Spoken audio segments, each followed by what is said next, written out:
Yeah, we're back. We're back. I am furious.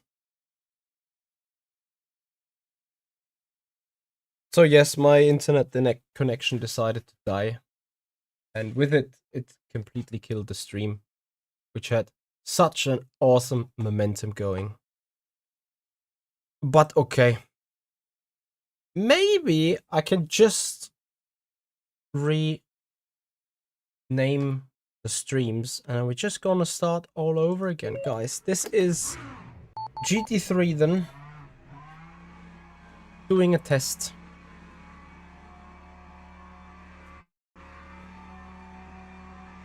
Yeah, we're back, doesn't matter. Yeah, thankfully we are back right now, and I hope that the internet connection is going to stay stable big time.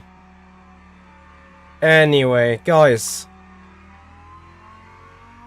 we are checking the rim heat transfer, and I should obviously check it on a fresh set of tires because only those are really cold, right? Are they? Yes, here we go. 19 degrees.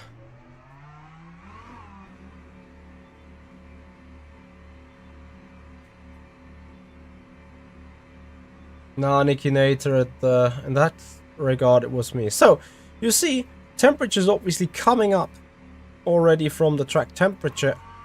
However, we are also starting the braking. And you can see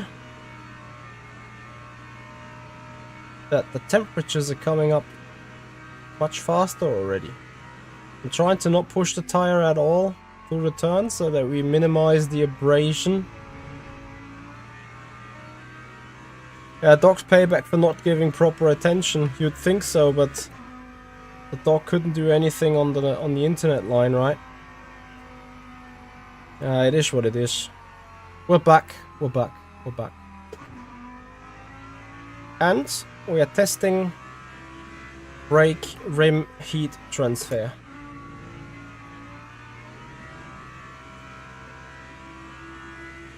You can see heating on the HUD item. Yes, that heating was there before already. But I'm obviously gonna give the tires, the brakes now a really hard time. So we are talking about low grip, 39.4 degrees track temp. And to show heat transfer, we're gonna bring these tires up to like 40 degrees. And then, as you know, when being stationary, there should not be anything that increases the heat of the tires apart from brakes. And that's exactly what we're going to do now. Here we stop the car. And you see the temperatures are still rising. It is not the biggest of heat transfers that I would have expected. I would have expected the tires to go up a lot more, a lot quicker. John Honeyball, thank you so much for your sub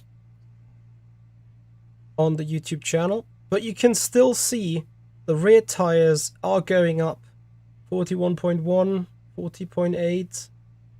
Let's see whether they hit some more.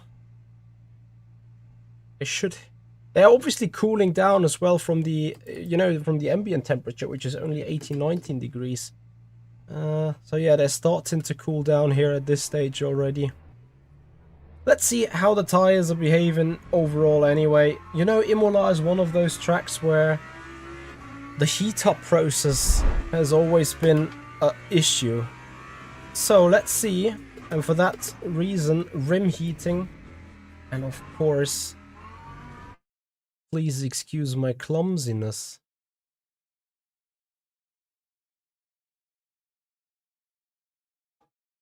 Where is it? There you go. Oh.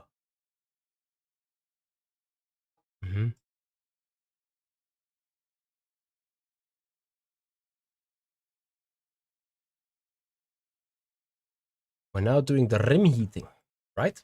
Yes, that's what we do.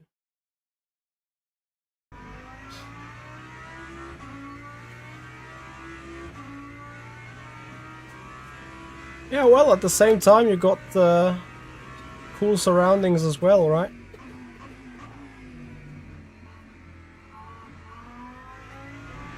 Like, I think there was a saying that they're not only looking for the rim heat transfer, they're also looking for the environmental impact of the surroundings. So that means also like the air temperature around is cooling the rim, is cooling the tires and so on.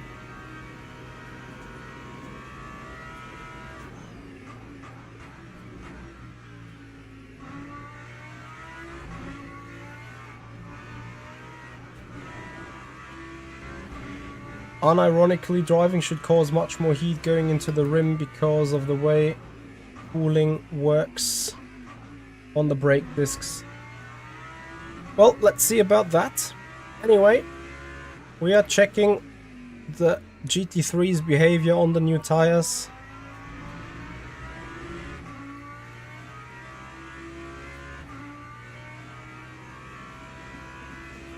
No, you cannot adjust brake ducts on a pit stop. Cannot do that in any race car, I think. So, Acqua Minerale. Oh, you see the car sort of stays stable. It wanted to go. It wanted to snap on the rear, but it just resisted.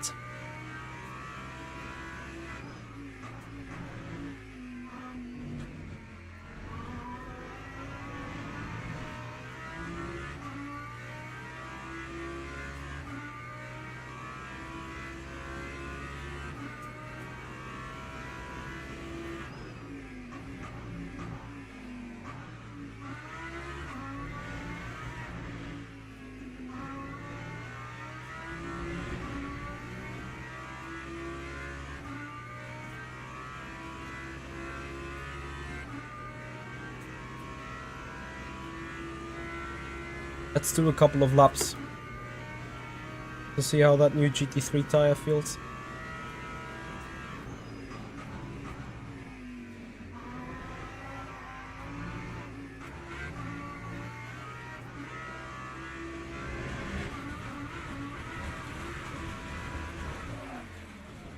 Oops.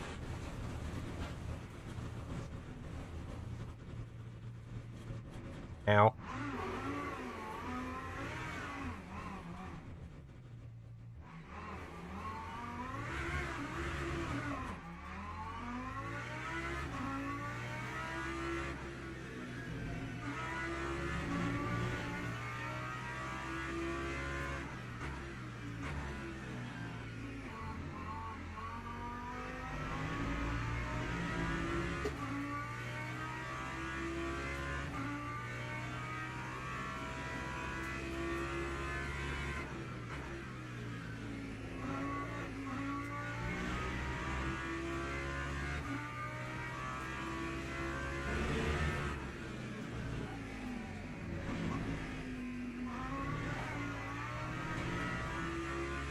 Catchable.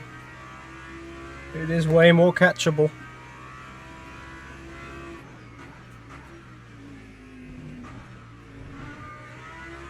The question is it too catchable though?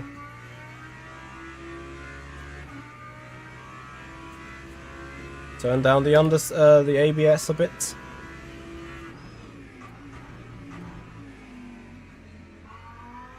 Can we flick it? Yes, we can. But I think a point of no return where the car just violently snaps and you spin out is still there. So yes, you have a more lenient, a more wider operation window in terms of slip angle, I'd say. Like you have to, otherwise. Yeah. I mean, on the other tire model before, you would have like died straight away, right?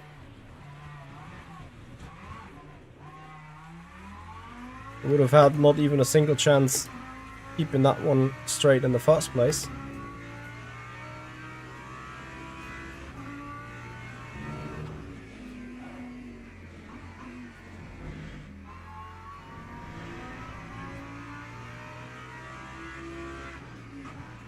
What do you mean, Dominic? It's still fucked.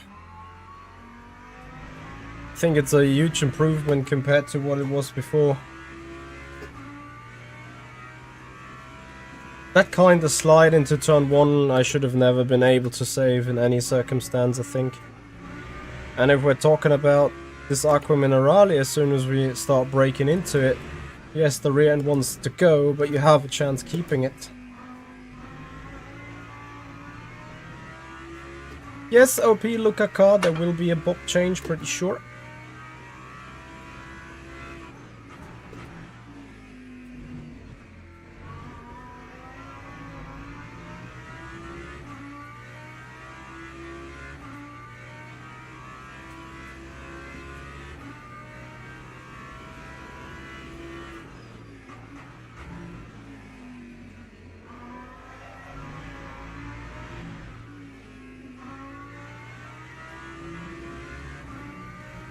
No, Kamal, I'm on an old esports setup for the old car. Or for the old Tyre.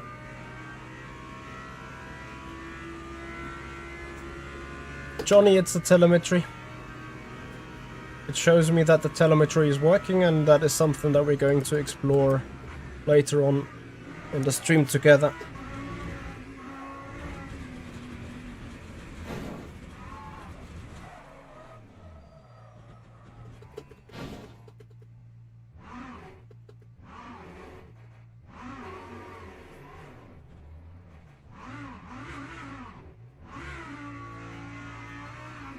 I mean, I'm very happy that these GT3s don't feel like ACC, to be honest. Well, that would mean like no feeling at all, extremely dull. Yeah, so I think the Tyre does allow for more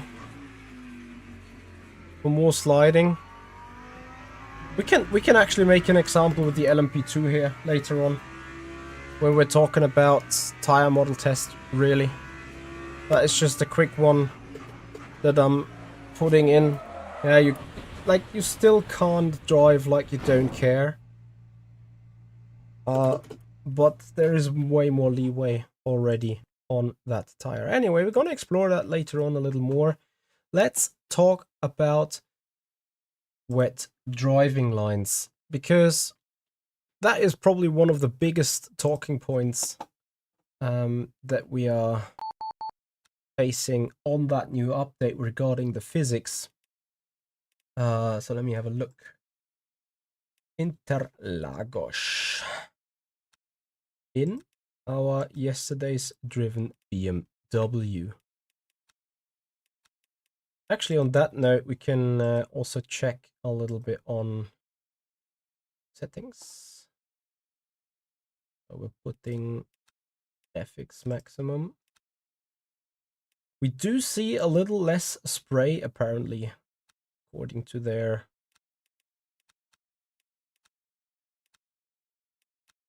changelog.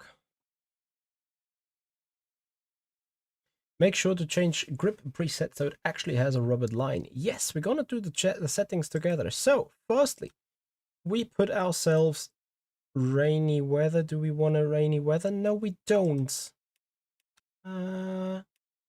Maybe just overcast and drizzle, if anything. Don't worry, we're gonna do some other things against that. And then on advanced, we put weather, saturated railroad wetness. We put that to very wet indeed. And we put the railroad timescale to static. I really do hope, I'm not sure if it's a bug, but I really do hope that keeps the weather, that keeps the railroad like as wet as it can be, you know? So we're gonna see about that. Yeah, guys, the new update is coming tomorrow with the Ginetta LMP3 and Paul Ricard. We've seen that on the other stream that we did. Sadly, the internet connection died in between. Anyway, guys, I appreciate you guys are still with me and have waited for 5 minutes. If you do appreciate Le Mans Ultimate content, make sure to give this stream a thumbs up. Subscribers on the YouTube channel. Follow us on Twitch for more esport racing, for more Le Mans Ultimate streaming. For instance, tomorrow when we're having a real good race at Imola. Right. So, going into the setup area yesterday for the VMS Pro series. I built a wet weather setup. Here we go. We're starting the drive. We're putting wipers. And then I would say, I'm doing a couple laps with the normal dry line to see how that goes. And we put a couple of laps with the wet line and see how that goes. So I give this up to 10 laps perhaps with the dry lines.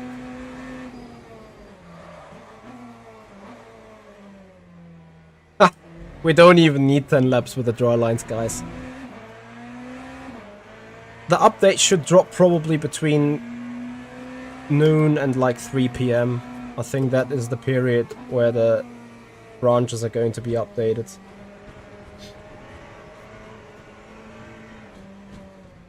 Some say I already had the track conditions yesterday. I should know what it feels like, right? So yesterday in those conditions we would have done 36s, 35, 36s. Let's see when going over the dry line that we can clearly see where the rear road is, whether we can actually beat that.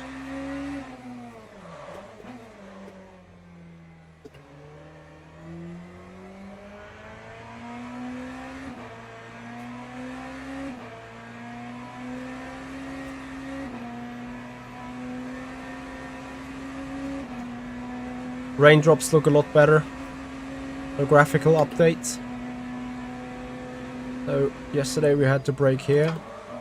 I'm immediately locking. Oh.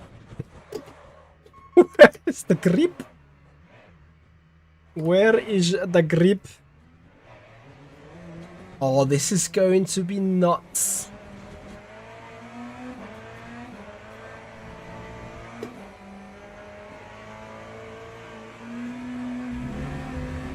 Let's see about the spray. Yes, looks a little bit less heavy. Let's see about the skill. Looks gone to me as well.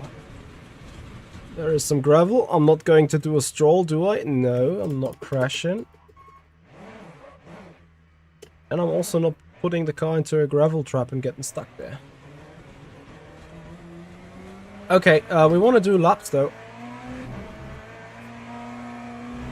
I can already tell, like, it is not as wet as it has been yesterday. But the dry racing line giving me no hope whatsoever.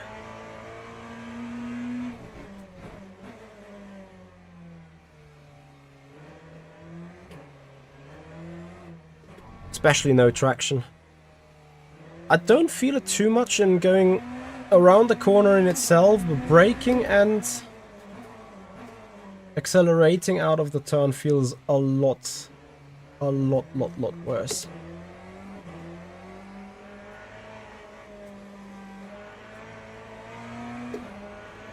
But again, we want to do a realistic picture. So I'm going to master race laps on the rubbered surface where the racing line actually goes.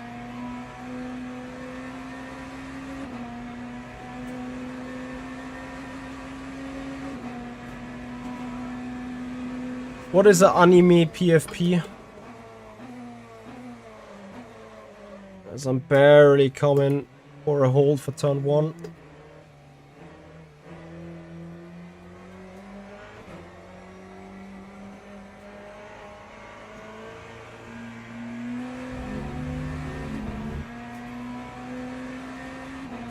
Filippo, hello there. Yes, this update is crazy good. Stop. Yes. Ooh. Man, it is so slippery on the dry racing line. So slippery. Daiba1, thank you very much for the follow. Hello there and welcome.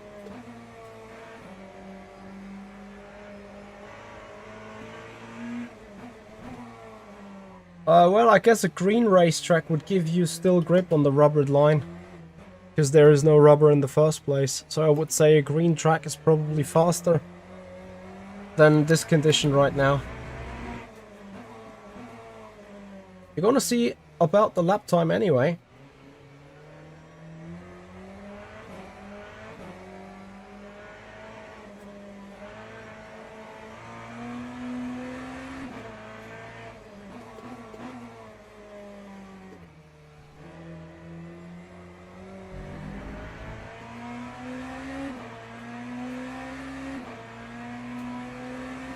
I can't really remember to have slipped off, but I am 5 or 6 seconds off.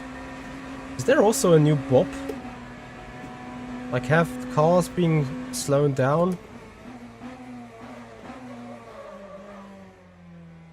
Or is that really just... I mean, I already was on the wet racing line for a moment going into turn 1 because I overshot it.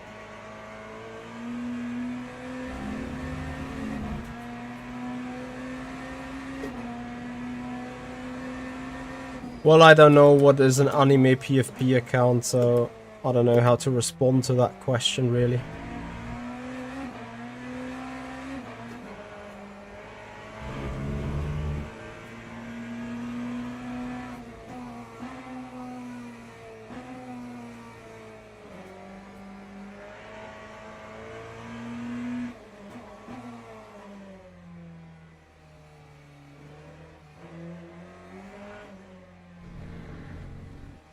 Mitrovsky, I would expect every car having a new bop. But before we speak about bop, we speak about taking perfect racing lines in the wet. Joking. Gamer Muscle with a Giga raid with a party of 102. James, thank you so much. Have you been trying the new update as well on Le Mans Ultimate? Tell me what you think. So, we're making up a second, and I think that second is rather because of like drift sliding.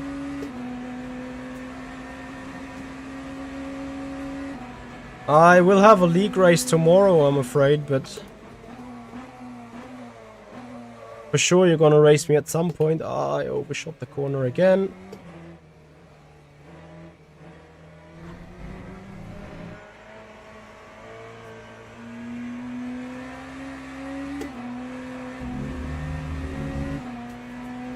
See you, Gamer Muscle. Thanks for the raid.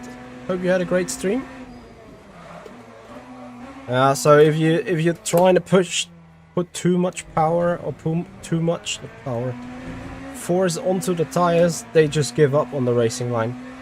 Guys, I will finish that lap, and then I think it's time to check on the wet racing line, right? What we can do with that.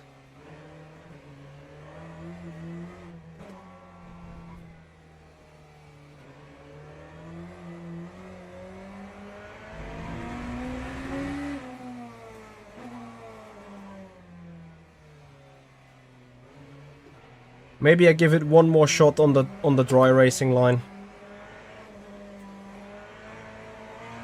because I think I can maybe still improve it.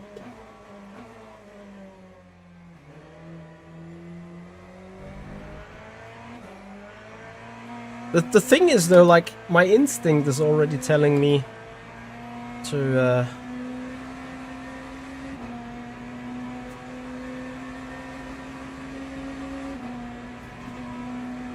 like search for the grip stuff. Yeah. Very nice try about trying to go quicker.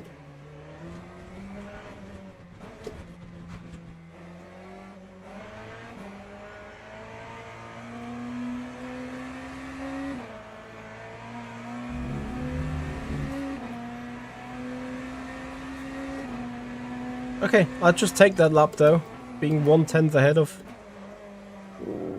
my time before. I'm trying to improve in that, and as much as we cut turn 1, we would assume to be much quicker on the dry on the non-dry line, so on the wet racing line anyway. So let's see how that goes. Carefully trying to maneuver the car around, maximizing the low grip that is available. By the way, guys, you see the game in maxed out graphics settings right now. For those of you that have wondered potentially.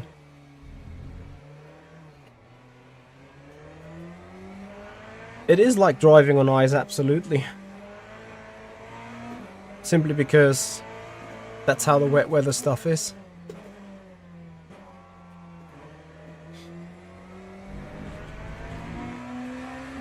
So we come in for a personal best. And I'll just go for another lap, then take a fresh set of tires. Well, no, I just do it on the tires that we're just on anyway. So brake early here, Michi. I'm still locking up, sliding off.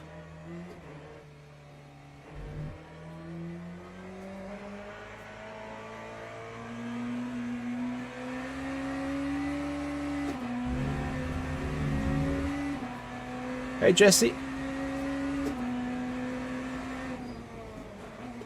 So brake earlier, turn in. Maximize the exit, yes. Okay. I'll try to finish that lap. And then it's time to see for the wet lines. Where are they? Pro tip on iRacers, you can't see the different textures here. So you have to go with your instinct. In case you've wondered.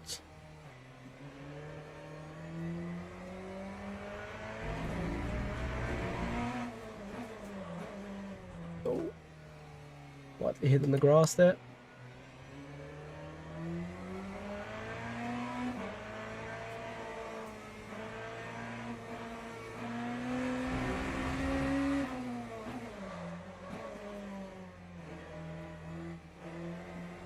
Alright, this was the final time on the dry lines.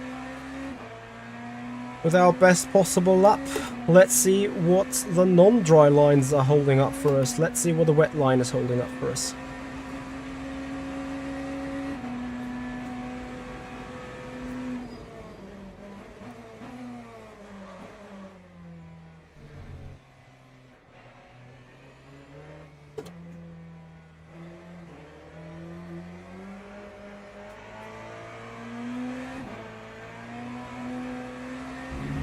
This is mind-blowing. This is mind-blowing.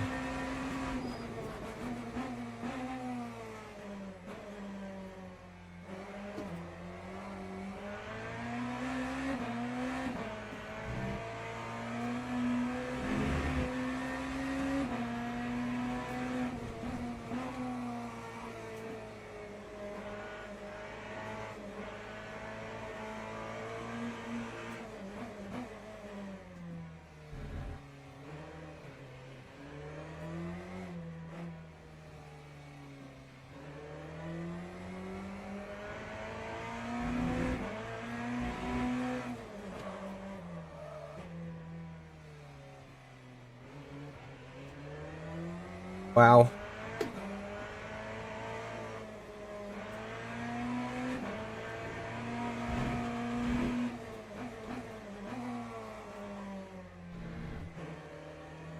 This is a day-night difference.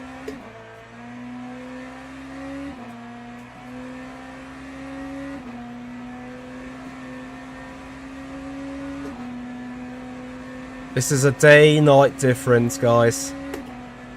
This will revolutionize racing on Le Mans Ultimate in the wet. 100%.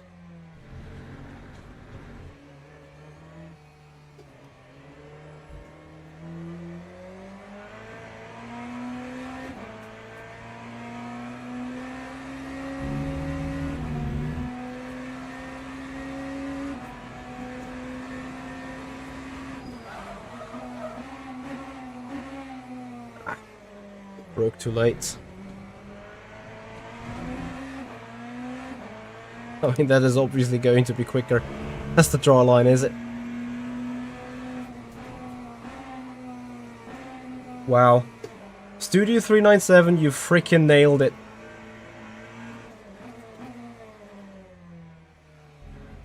I will turn this lap off though, because it would give an incorrect picture. Diego Gutierrez, thank you so much for your sub. Welcome to the stream, buddy.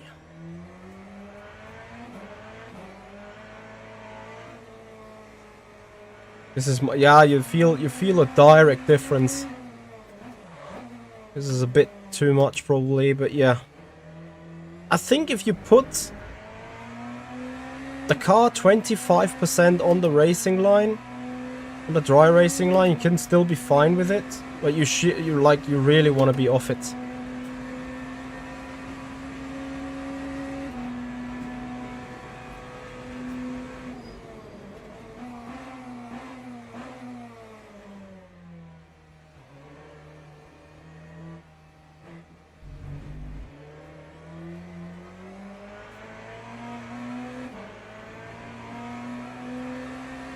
Wow.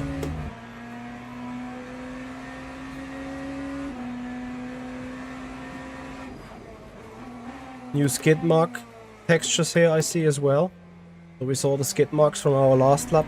Maybe I should try and stay a bit more to the outside here. Yes. Way more grip. Way more grip. That was a bit too quick. Sadly.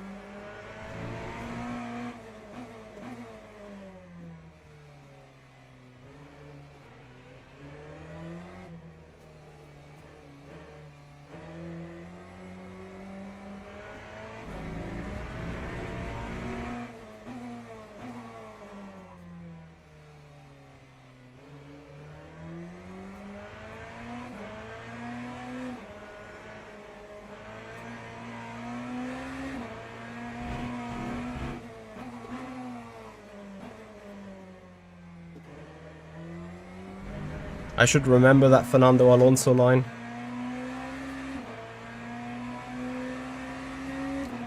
The dry line does minorly show visually, and by minorly I mean you can see a little bit more black surface stuff on the tarmac.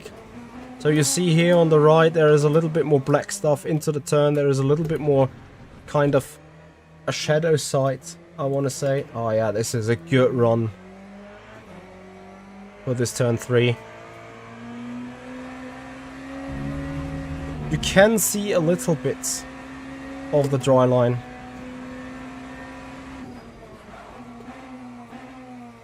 Which is actually making it a good experience.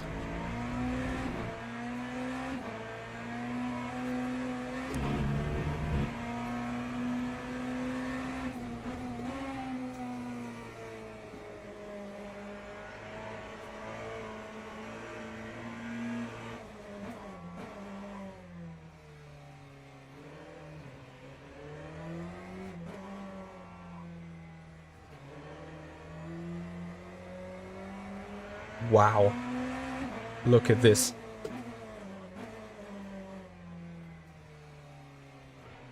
This is so good.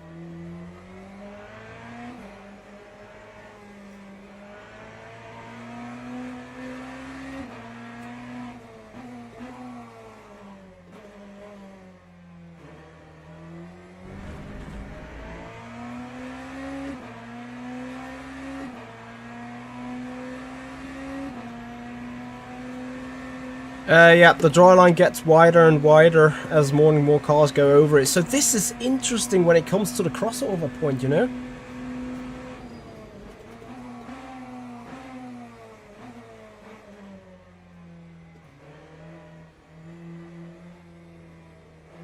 Ah, this is too much. I'm on the wrong side now. Yeah, you see how much I'm fighting, and immediately I'm 3/10 off. Well, let's see if that works.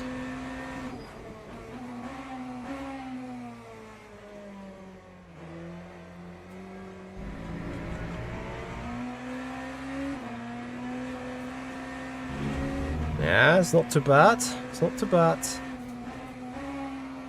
You need to stay on the outside. Not go into the grass though.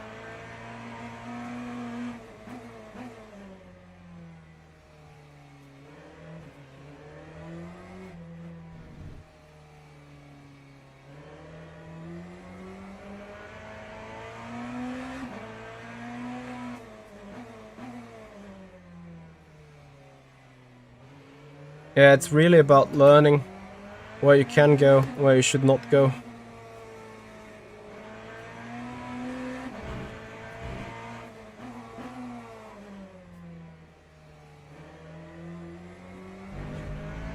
Wow. Look at that Fernando Alonso line. Giving me absolutely massive traction out of the turn.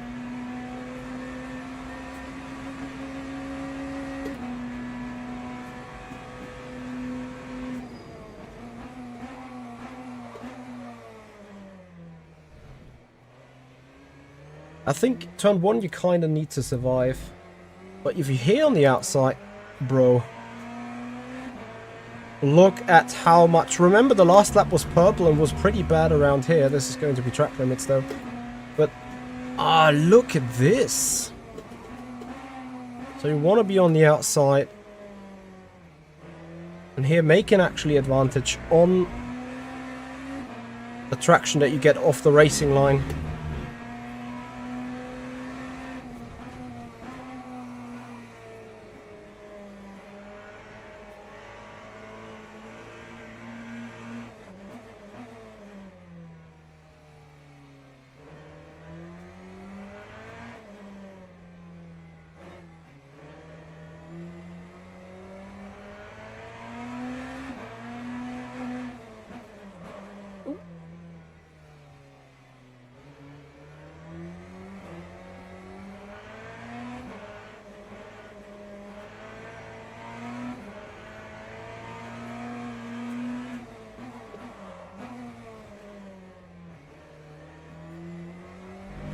This is brilliant stuff. This is so good. Let's do one more lap on the dry line.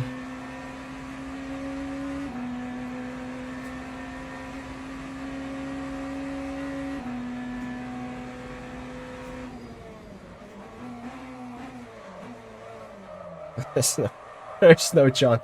You don't want to be on that dry line. Oh, this is amazing. This is simply lovely. What is your thoughts, guys?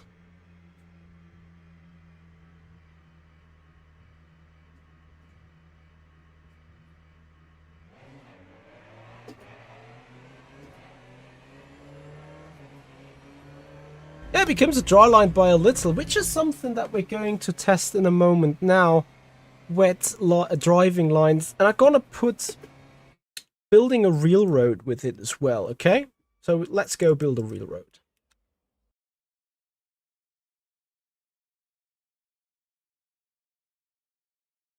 Real Sim Pilot, thank you so much for joining. Okay, so what is the shortest possible that we can run racetrack wise?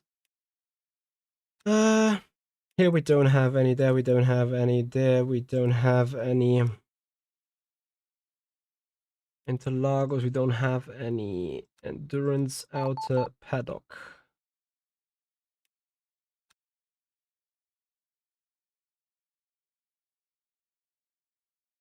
The paddock one would be interesting in regards to one thing. I'm gonna take something else though. Let me see. Spa, Kota, National Circuit.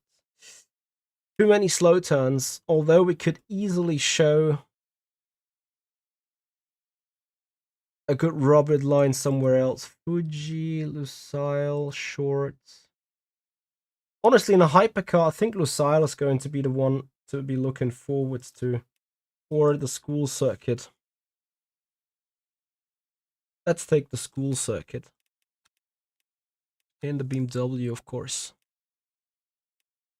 And this time we make sure we go green, green, green, green, and maximum real road time scale. So we're going to do like 15, 20 laps perhaps, and we're going to put the car on the outside line of some corner to see the rubber buildup.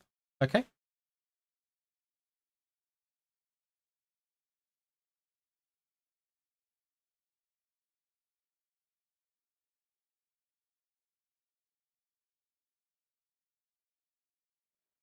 Okay, do I have a setup for that car around here? I should actually.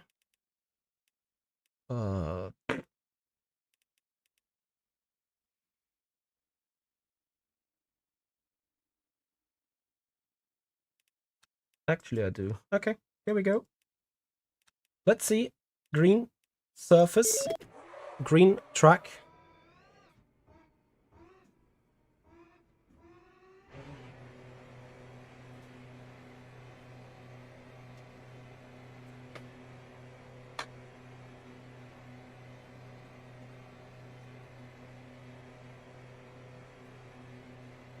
Ah, the Masters might be complaining. I see your point, guys, why you think Masters might be complaining. But I don't think that is going to be the case, really. You know what? We're putting rubber where no one is expecting rubber to be put. We're taking this line here. How about that? And then we go very much to the inside here. Cool. Let's build some rubber. Let's build some railroad. And let's see where the tires are actually putting down the rubber.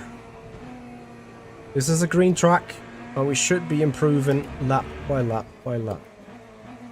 Sadly, we do see a little of railroad or a little of grip here already, right? So this is the fast corner where we go outside.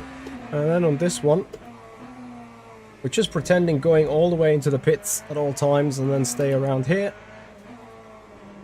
That is now the railroad that we're putting for the next 20 laps. Let's go!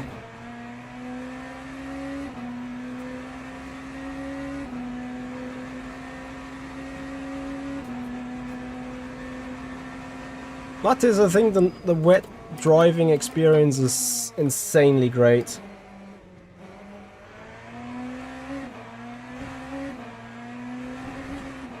What was the lap time we did in Interlagos in the end? Did someone see?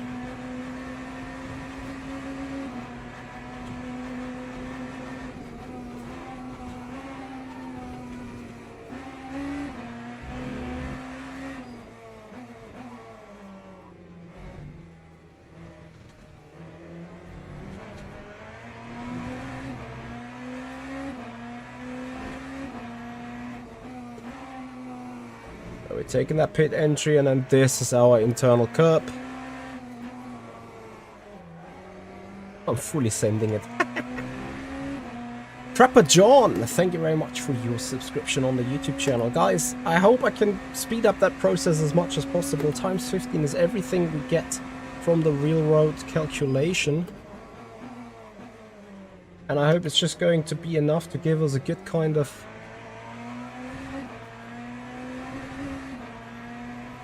railroad and visibility of where the rubber is actually being put down. Yes, laps are not counting with the line through sunset. That is not the point. I don't want to, I don't want to show that the railroad that is coming down is making the racetrack faster. I want to rather show that the railroad is coming down actually where the cars are going and where the tires are going instead of just where the center line of the cars is going. Which is why we need a couple of fixed points and location where we're going over. All for the quality testing for the community. Double7, thank you very much for the follow. Yeah, and if you guys appreciate this, if you love to see more and more ultimate content, and if you also want to explore the esports side of it a bit more, then please have a follow on Twitch, subscribers on the YouTube channel if you haven't done already. I would massively appreciate your support.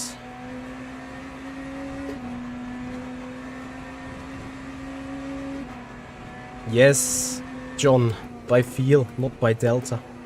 So many people keep always asking me in a hot fap situation, remove the delta. It's just slowing you down. Here the grass is slowing me down, I'd say.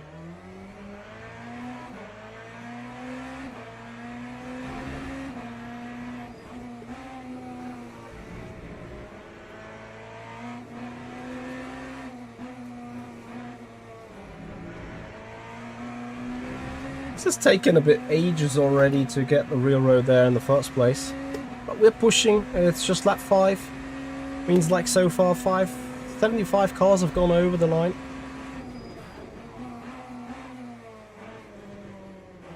And let's be honest, a couple of those skid marks are not really helping on the ground to see where my line's actually coming from. Something else that we can speak about, look at the sky.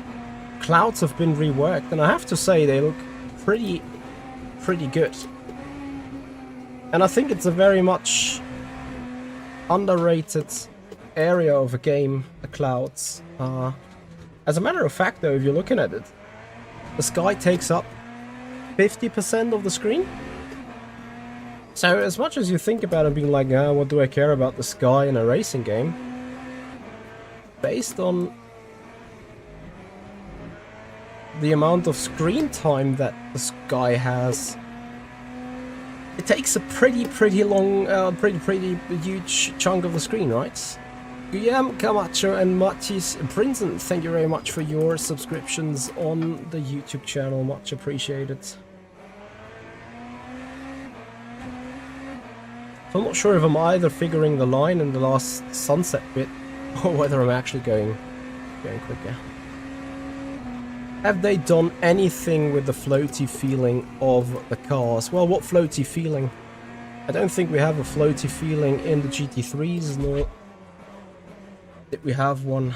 Oh boy. Ja, dann lass ihn rein. I was wondering whether the girlfriend was doing something in my office, but no, it's the dog scratching the door. So you guys want to see the doggo? There is the doggo. Come here. Come here. Hallo. Ja. Etwas ruhiger als die ganze Zeit. Huh? Hört dich die ganze Ja. Zeit. Hopp, hopp. Hoch. Hopp. Weiter, andere Futter. Ja. Da. Ja. Oh ja. Dog in the car. We have a dog in a hypercar. Actually, we have a small. Oh, geil. It's a dog. Yes, that's a microphone. Yes, you're doing it right. Look at you. Was? Hat dich jetzt angefasst? He's farted. Ah, Harvey. Yes, look at you. Turn around. Ja. Yes. Sitz. Sitz? Sitz. Er sitzt quasi. Er sitzt quasi. Er sitzt auf dir. Harvey sitzt. Er Yes. sitzt, ja. The dog. Look at the dog.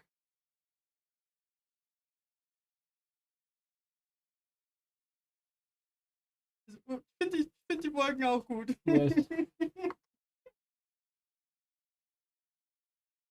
Good. Yes, being with Daddy. So it's the first time ever a sim racing stream has been intervened by my dog. There's always a first time for something, right?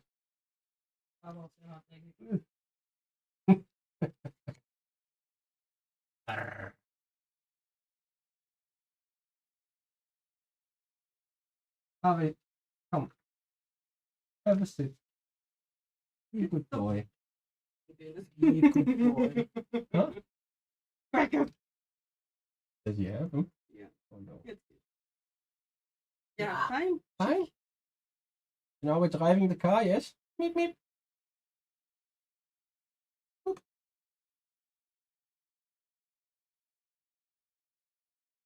Yes, doggy's here for the scratches. Oh, yes. Could you? Oh no. Respekt. Oof. All right.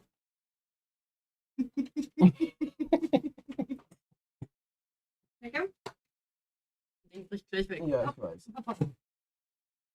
Okay, dog's gone. Dog's happy. Hier ist deine Maus. Here's my mouse.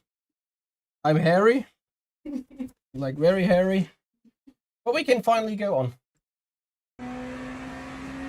Sorry for that short intervenes.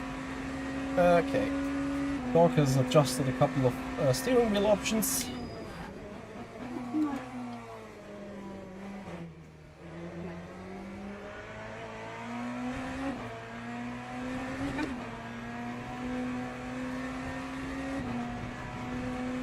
Now, like, stream's going to get blocked for pornography. Oh no. Okay. Like, completely overshot it. Yeah, the dog's just too happy being with Daddy at times. Like, he was jumping against the door because he was like, I was audible to him. But he couldn't get close to me, so it was a bit meh.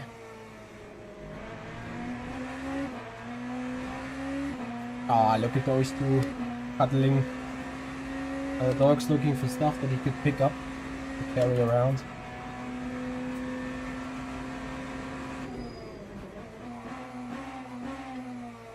So,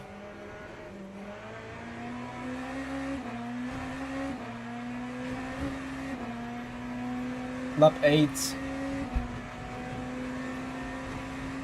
I think 6 to 7 more laps, then we should have an investigation of where the grip is. Like visually where the grip is.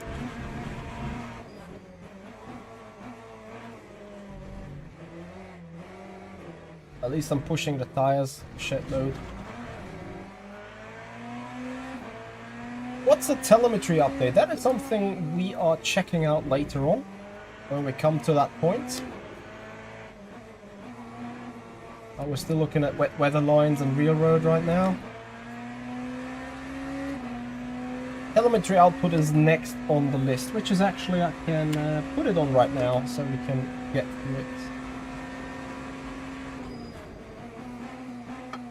And I'm gonna do one last reconciliation with the LMP2 Tyre, because the LMP2 has been a tricky car for me to drive in Imola. So we go back to Imola with the LMP2, and I'm going to push the car a little harder and see whether I'm finally confident on it.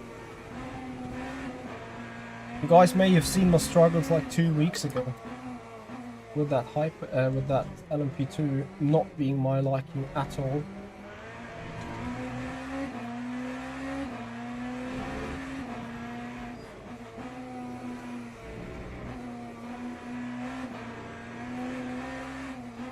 But I feel that there is more grip now in that left kink.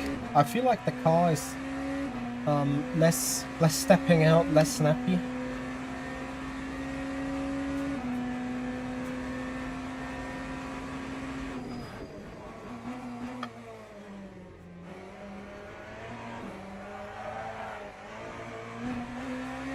Big save! Yeah, sadly the hypercar tires aren't fixed yet, which is a shame.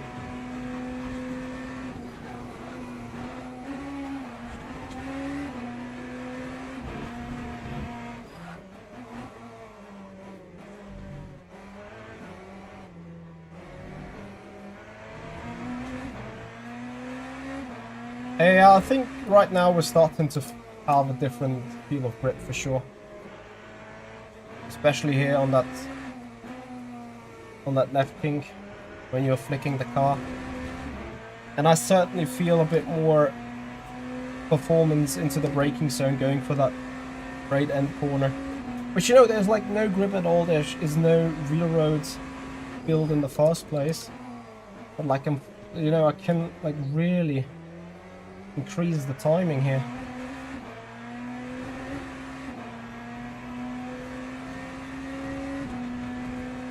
Actually, we do have our first lap time. Let's go. Now we can actually see and check how much lap time we're still improving.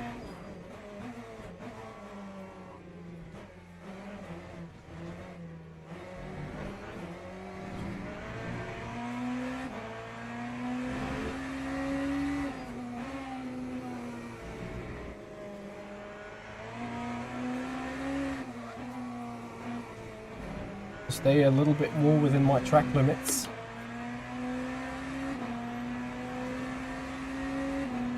It will take the matter with the hypercar tires is that you can drift like them a bit too much.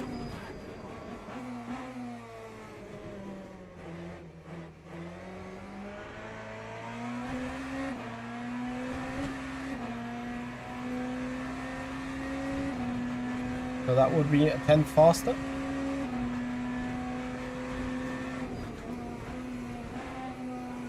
Obviously we also burn off some fuel, as you can imagine.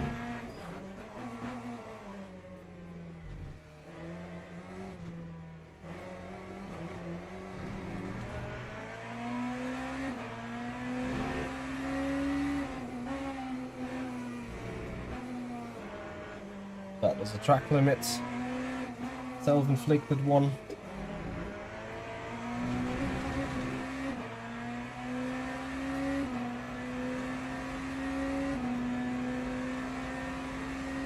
That was 13, 14, 15 laps. Hashtag soon.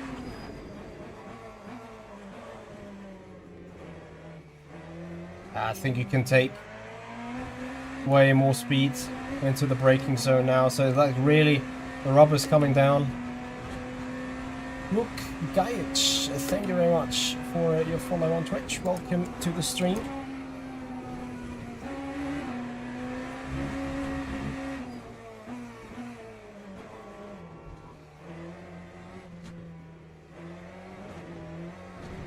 Start turning in on the grass. Yeah, it's too forgiving. The hypercar tyre model in its current state is way too forgiving, I'd say, yeah, for sure.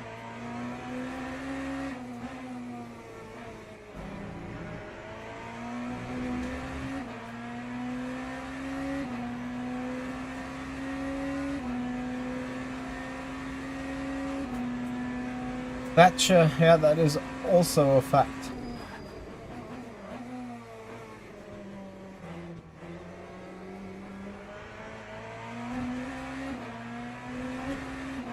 Tend off.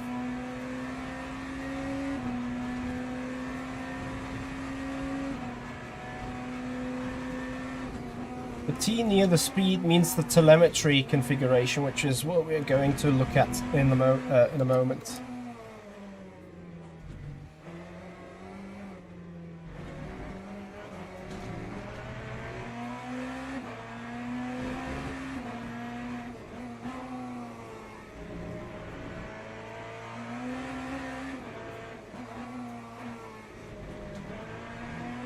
Oops. Oh, sorry. Should bring the audio back in place, should I?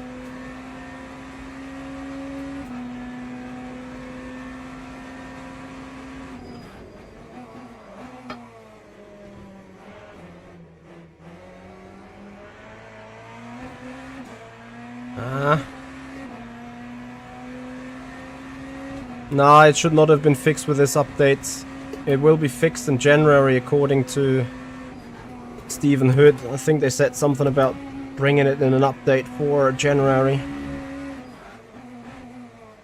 So I'm not sure if I ran into some issue, but I feel like as much as the grip builds up in terms of lap time, as like, yes, okay, we go lighter, but the tires have seen their best life, yet though we're getting quicker.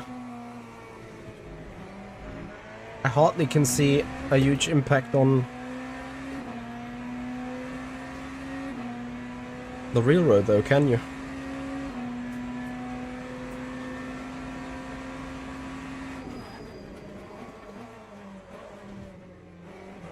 You just see on such corners where you suddenly be able to gain big lap time. But you know what? I'm thinking about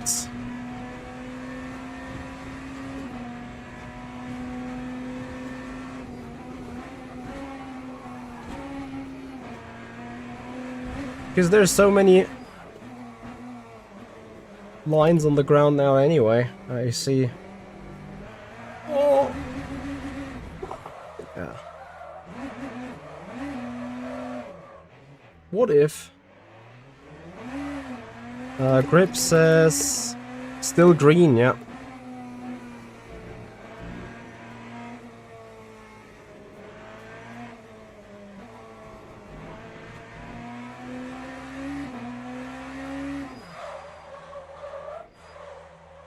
me try something here.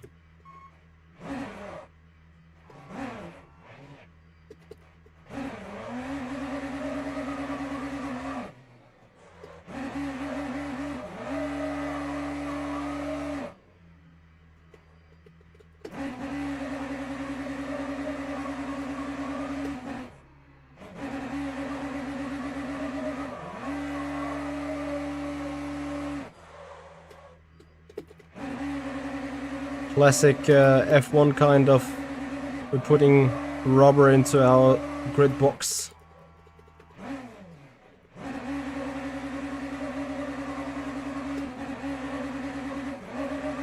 One would think I'm driving wet lines on a dry track, right? For those that want to see the tire, yep, 400 degrees.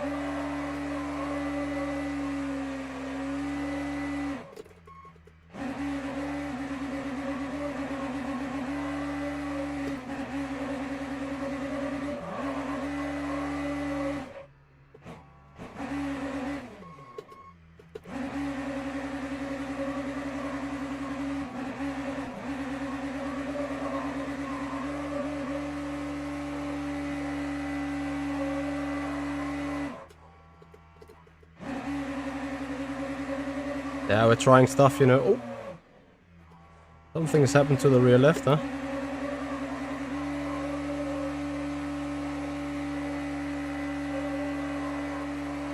Oh, I flat spotted the front left.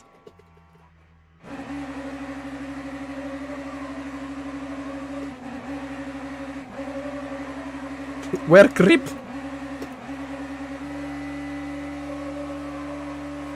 I'm trying to show off how to lay down rubber. Feel free to question this. I would totally get it. But the point of this is what I'm doing. I'm putting down the friction. Like, we should see a massive black spot next time we come by with a fresh set of tires in that area. And I'm going to do that right now. So let's see. There should be a significant more dark spot. And I'm hoping that we can see it. I'm quickly gonna go the wrong way to speed up the process. Should give me a DQ. But I have turned penalties off, I think. There you go. So now we should find a black spot somewhere on the inside here. Do we? Yes, here we do. But this is still skid marks, isn't it? So I go a couple of times over that now.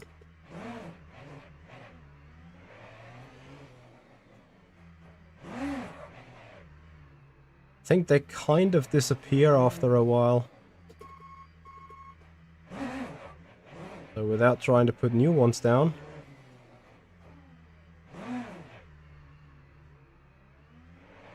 I'm gonna go one lap.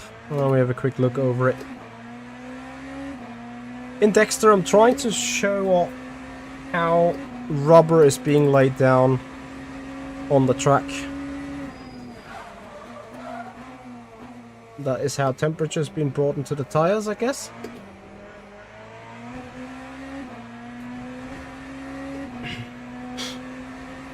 Maybe we would see with the lap time right now if we go deep into the green on a fresh set of tires that there is actually more grip.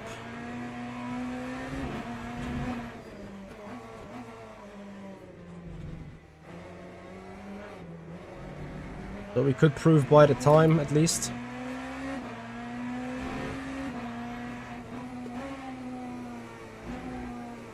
According to the changelog, it should.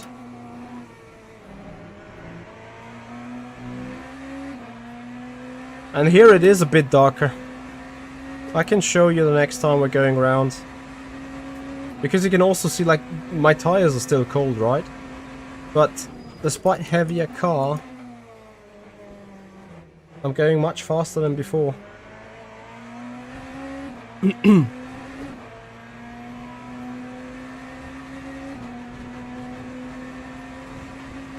Calypso Dawson, yes, you're absolutely right. Doing it with the AI cars would showcase this a lot better. The issue with the AI cars, though, is they will follow the racing line.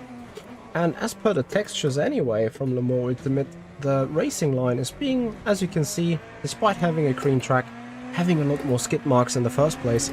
So, with the AI cars running over the real racing line, I wouldn't really be able to show you the difference. And I think here we should be able to see the difference. And I think it's about here. Ah, you can't see the mouse yet. But I park right on it. This bit. Where you can now see the drive-through penalty sign on it. That bit to me looks a bit more dark in that area, and you see my skid marks still a little bit right here. So I think here is where we can see the real road having worked. See, especially in this area.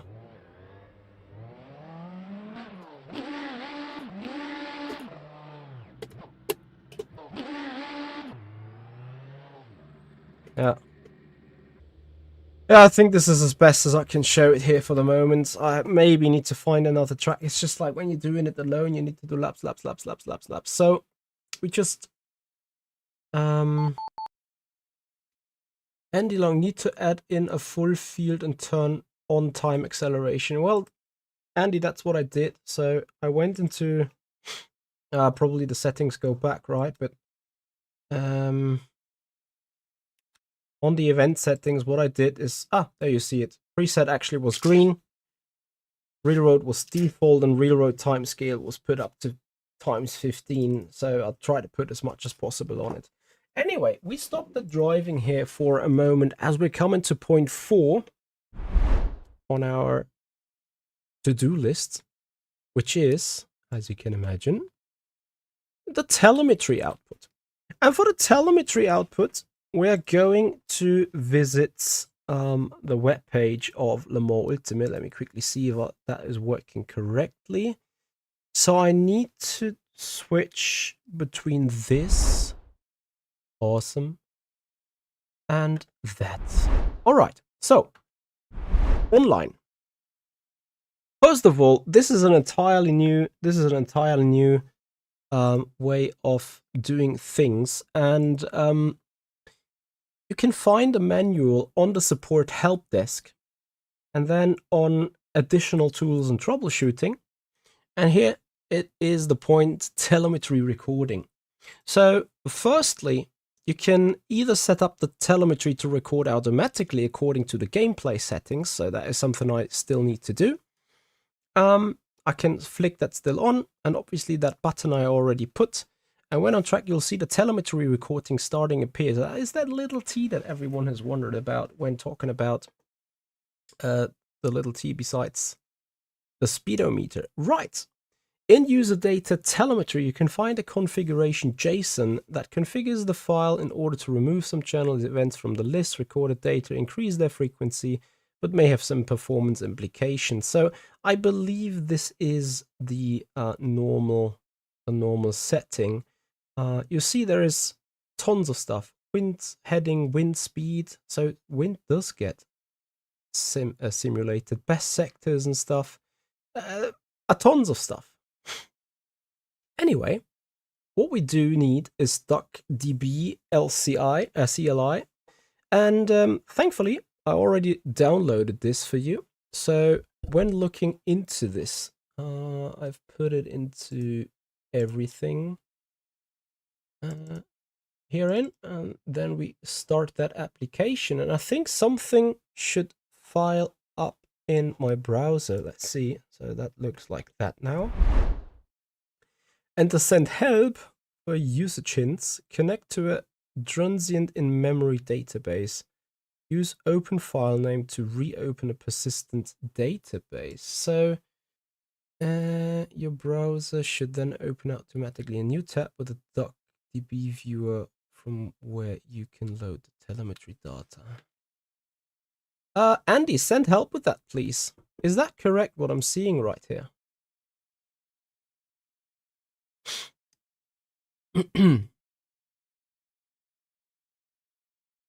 Evotech, you're welcome. Okay. You know what? Sorry, dot help. Still not.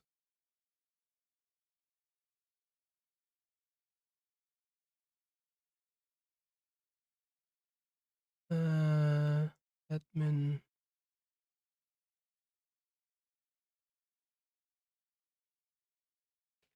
Ah, help. There we go.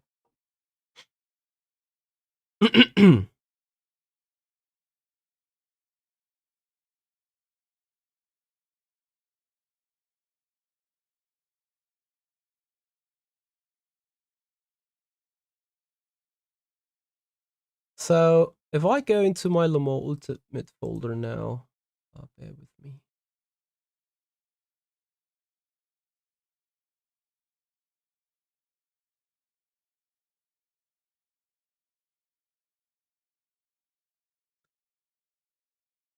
Where do you think I find this?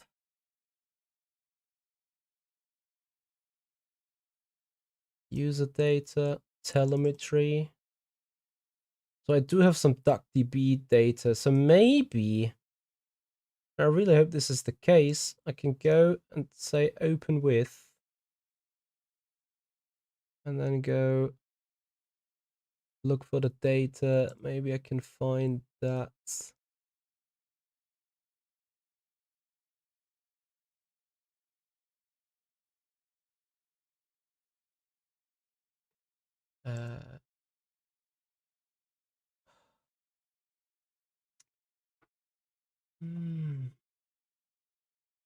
Where is that path?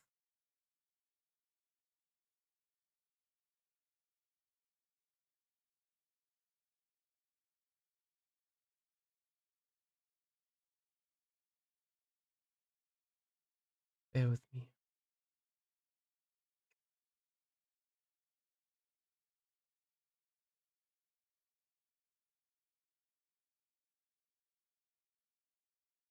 I thought this would work like that, but maybe not.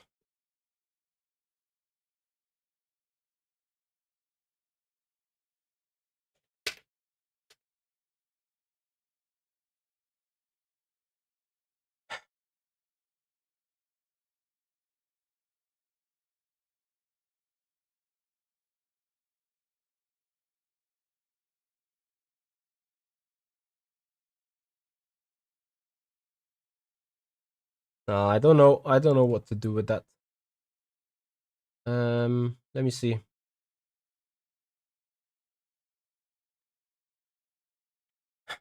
DuckDB minus U. For the telemetry UI. Yes. I overread that.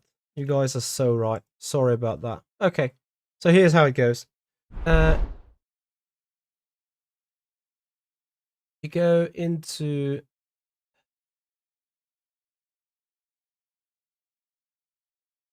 the duck thing, then you open that.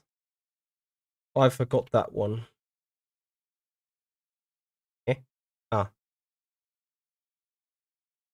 I need to put points.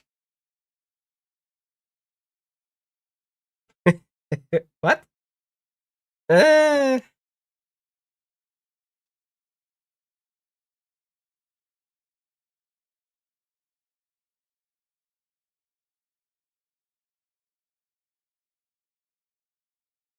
What am I doing wrong? Extract the downloaded version, open a terminal, and run DuckDB UI. Open a terminal. Is it?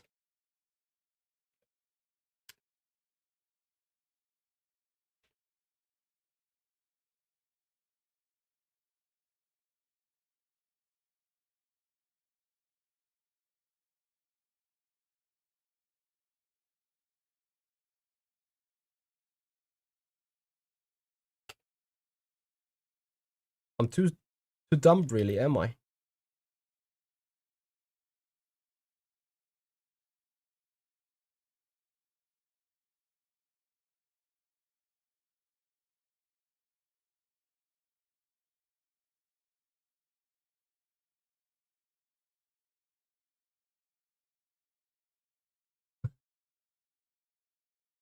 Okay,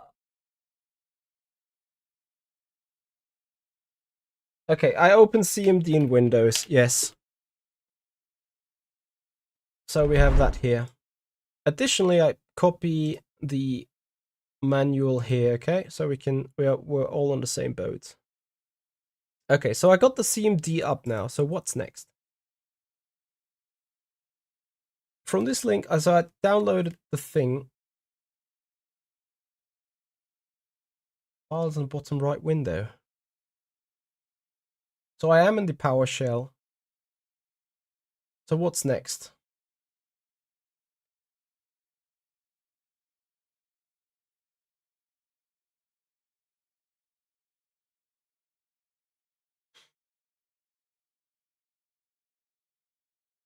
Or do I need to run duckdb in the PowerShell as an admin?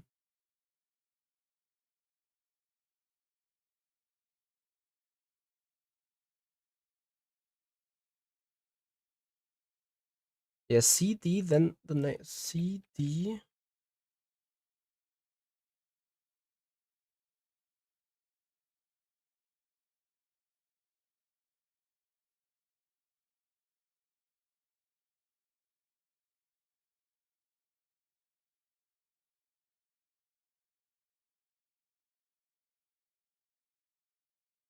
You mean like this?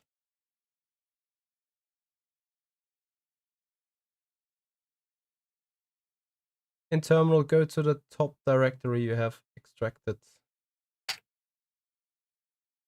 Okay, cd e slash. I'm still not there, am I? Yeah.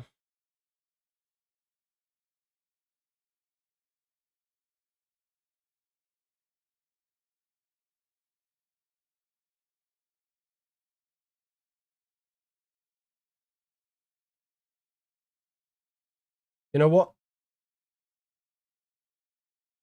I'm getting this duckdb quickly into C. Yes, you see, I'm a noober. I'm a big noober. So I put that into C, duckdb. Okay, here we go. So let me see. CMD CD C. Sorry. Here we go. Here we are. Okay, better. And then we run duckdb minus UI. Duckdb minus UI.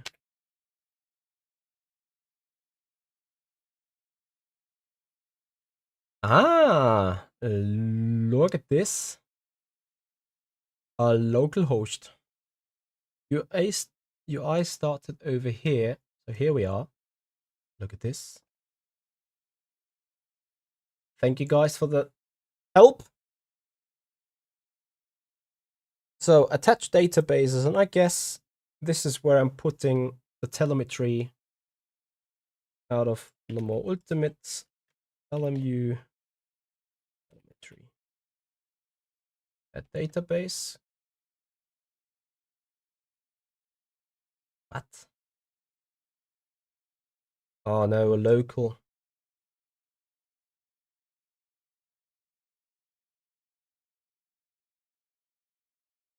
Wait, how? Okay, how to do that with the database now? I'm bamboozled again. So I'm here. Your browser should open automatically a new tab with the DuckDB viewer, yes, from where you can load the telemetry data.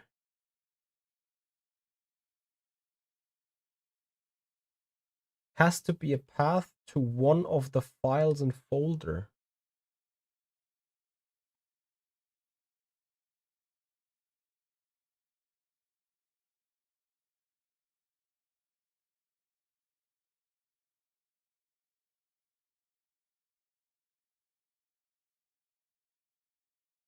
Ah. I'll do that smaller so that you can see what I actually see. So I do have a database now.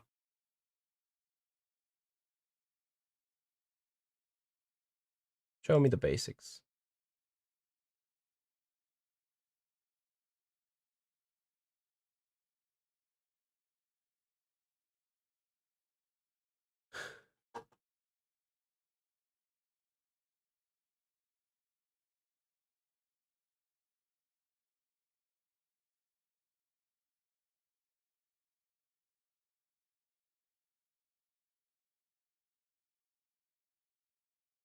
Now I just need to learn SQL. So Andy, let me know, what is it about the telemetry stuff that you are exploring here?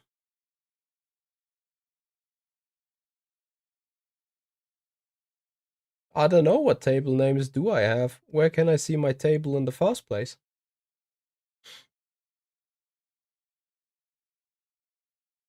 Create or replace a table. Trains as from on the left.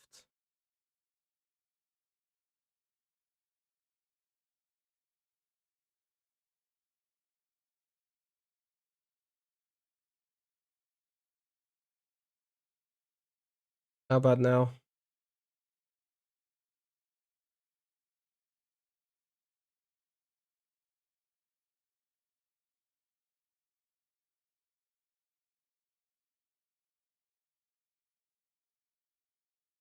What is in main?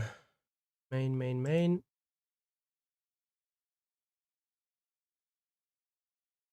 I can copy name there.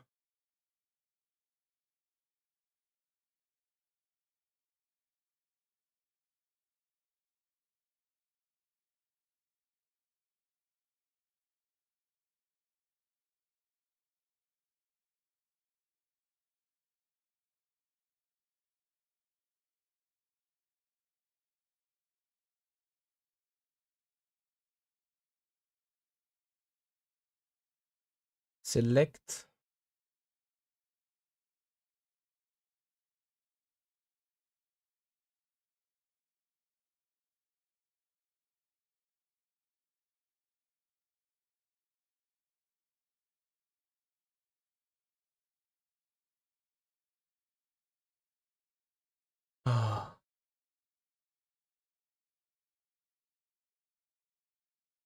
In the notebook on the right hand side. Duplicate, close, delete all cells.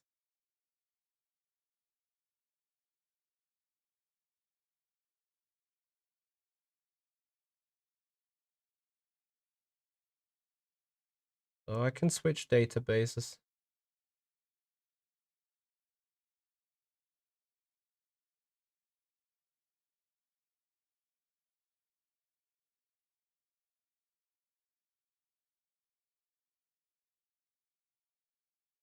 Run the cell to analyze results. You mean that one?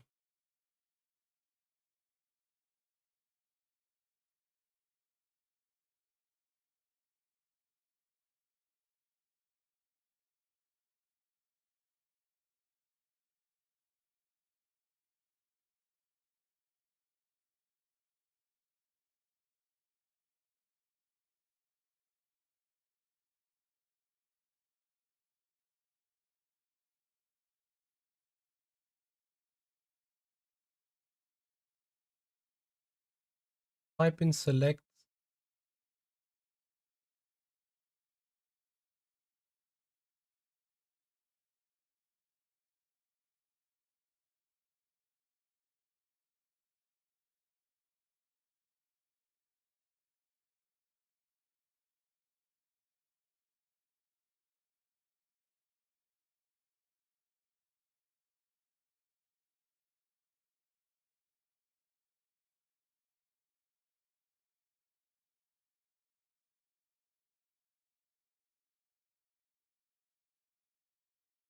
There is a play button on the top left.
What the fuck? I got a couple of train connections here.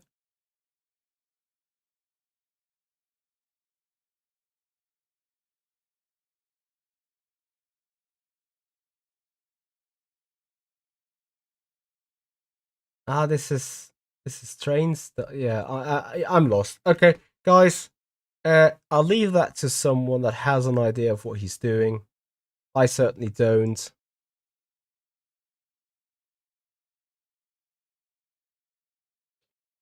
Last try I'm gonna do.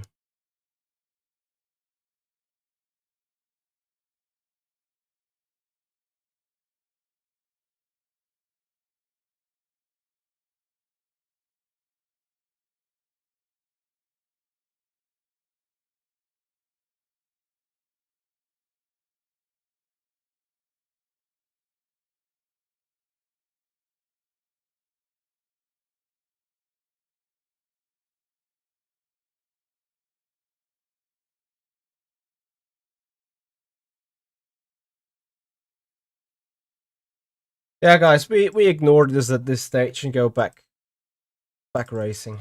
I'm sorry for being like I'm not the type of guy.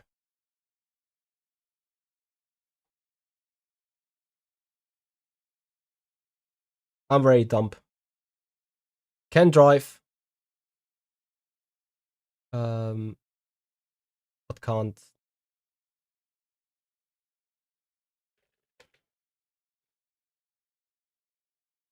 It can drive but can't code. Okay, so we have to certainly skip the telemetry stuff. You guys will be sad about it, but we will find out about it as well.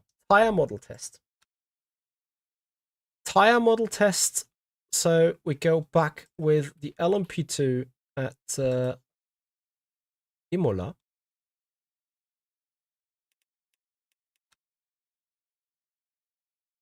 Someone will figure it out and make a nice guide. Absolutely that. So here we go. Imola. For that I do have a setup. And I do have a lovely LMP2 car. With the number 10. Actually, where is my legend, Tom Dillman? Where is my legend? There he is. Tom Dillman in the number 43 Inter Europol machine. Right, we put heavy railroads. Let's test the LMP2's new tire.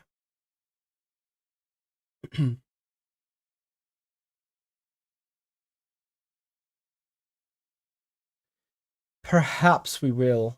I'm pretty sure, like, the guys that are much more technologically savvy than me, they will find a way to probably convert these files into some Motec readables or something. Or, like, I don't know. We will find solutions, I'm pretty sure. Okay, let's go. We have old Falcon setup. Finally, also nodes are back, which is lovely.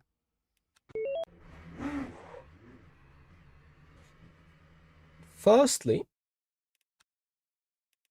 I need to go calibrate 400 degrees. Resume. Let's see how much I'm still struggling with that LMP2 tire.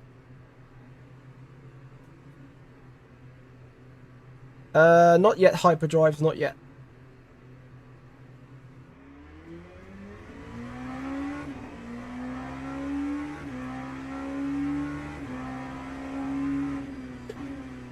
Fabio, why should I specifically try FIFA around, like the Ferrari 296 around Paul Ricard?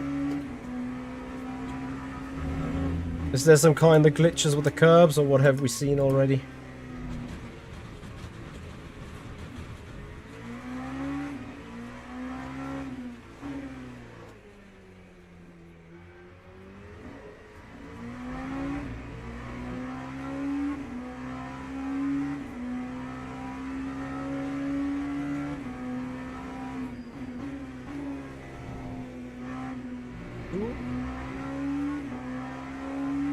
I compare with the real onboard.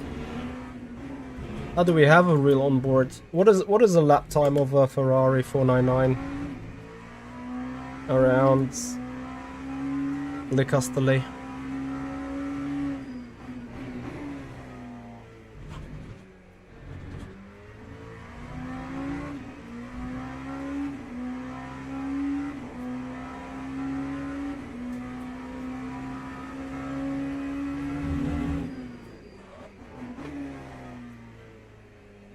Yeah, FIFA 296, not the hypercar. I understood that. What I want to try though is Aston Martin around the circuit. That should be good fun. But firstly, I'm gonna give the GT3 a try, obviously. But anyway, we're talking about tire model changes.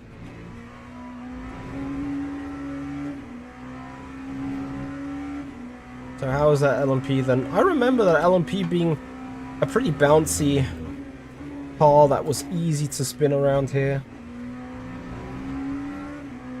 Especially into those braking zones when you went aggressive on the rear end. On the transmission, on the engine brake. What is the lap time that the real Ferrari GT3 did? Around... what's it called?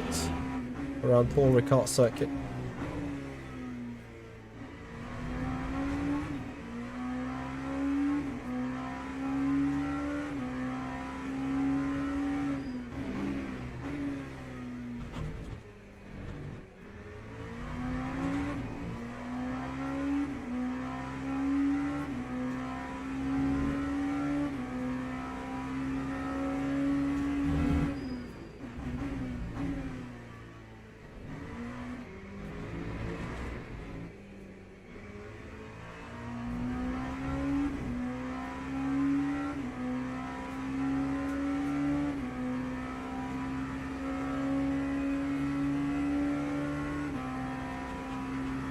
So tyres are not up yet to temperature.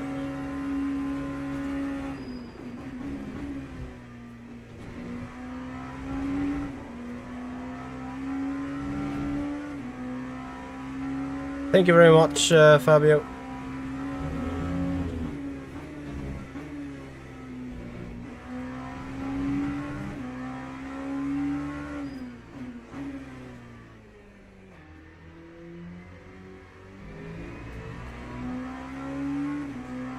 Stra2, yeah, the LMP2 feels understeer, also felt understeery before the update already. However, it was always biting back a little from its rear.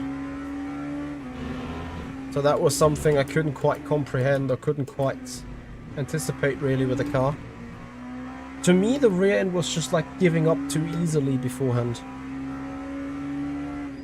First hindsight, this looks much better for the moment. Similar to what the GT3 were. Yeah, I don't think you should overdo it. I'm still warming up the tires.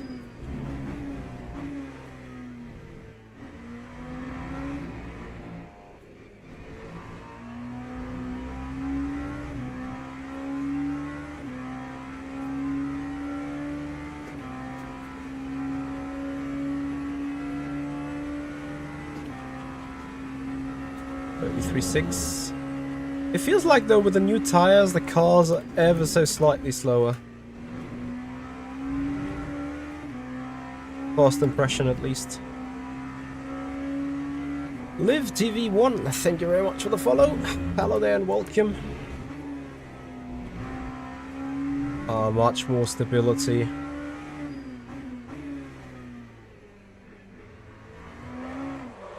Yeah, and still though it penalizes you over driving.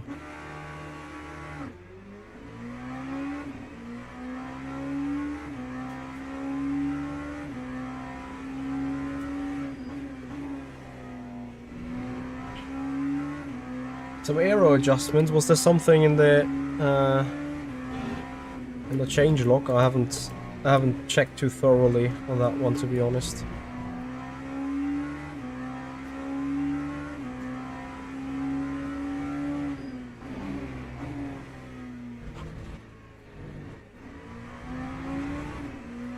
No, Damedu. Yes, Damedu, this is the ELMS one. I think. What is it? Yes. The one that goes over 8K refs.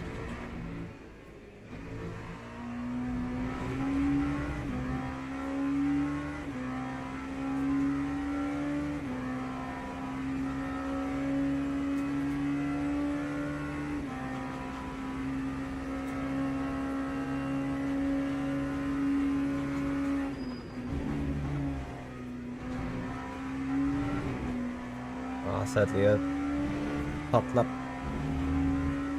Yeah, Tyre is still coming up to life.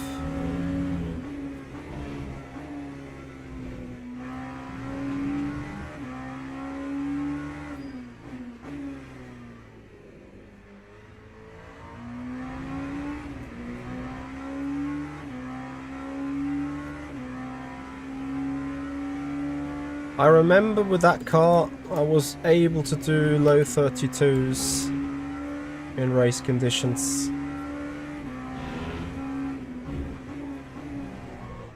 While people was doing high 31s, I think. But I always struggled a little bit with the drivability of the car. So I had not too much confidence in it.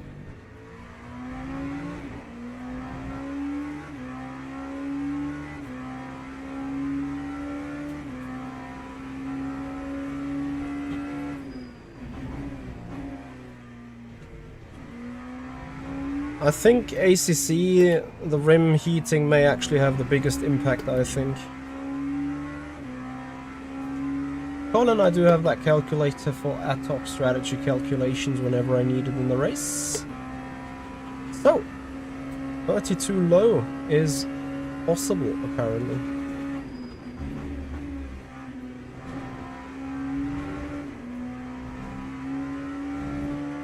Car's much more stable.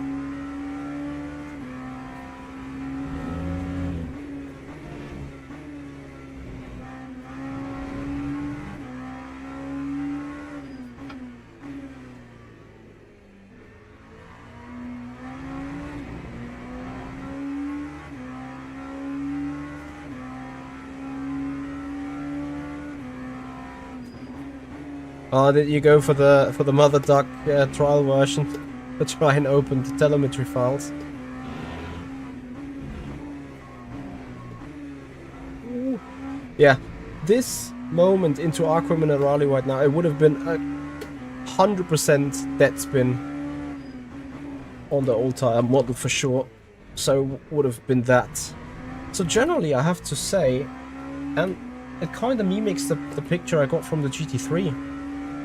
When I was driving it an hour ago. The Tyre, I don't really want to say the Tyre is more forgiving. I think it snaps a little later in edge cases. And at the same time, when counter steering, I have the feeling that the front end Tyre is having more effect on steering. Like, the rear is reacting more to the front end input when being sideways. If that makes sense. I think that is my best try in explaining it. If you overdrive it, you still snap.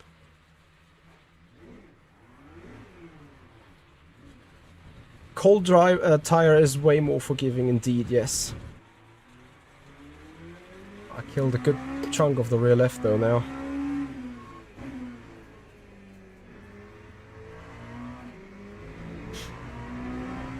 I'm gonna try one more lap. It doesn't really necessarily feel different. You still have that understeeriness in the car. I would just say the rear end is a bit more compliant compared to what it was before, which means you're more confidently pushing on the limits. But if you go over the limit like you've seen now, you're still going to crash out and die. It's just that also when the car's on the limit, I think you have a better chance catching it. Like you saw, sideways approach into Variante Alta now. I think you have a little bit more of a chance catching it. Saying, if the old Tyre gave you like 3 or 4/10 of a second to take avoiding action, you could have saved it. Now it's perhaps like half a second or 6/10, I would say. So it gives you more time to react, and if you then react accordingly, you're gonna save the car. You will lose time regardless, but the most important part is you're gonna save the car, right?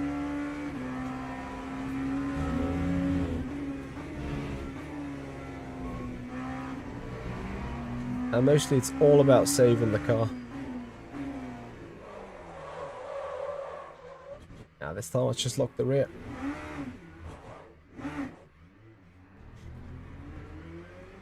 Oh no, ka-chow!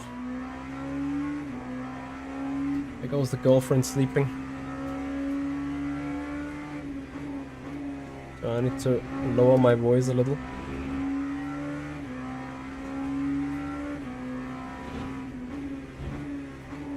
So what else should we do? I mean, guys, feel free to watch this stream right now, and feel free to go back watching the stream from when I tried getting up to speed for the 4 hours Imola ELMS. That was in Le Mans Ultimate like 4 weeks ago, 3 weeks ago.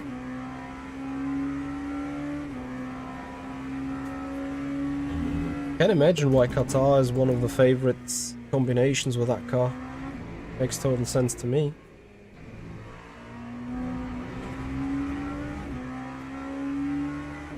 Some more GT3 tires, copy.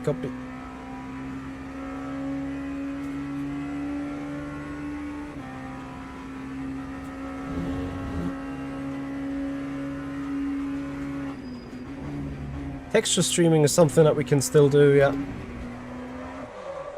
But I would need opponents for that, I think. Let me see. So we put...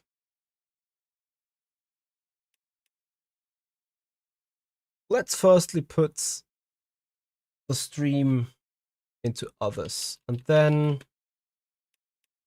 we're gonna go GT3. Paul Ricard, okay. And we're gonna put the Ferrari.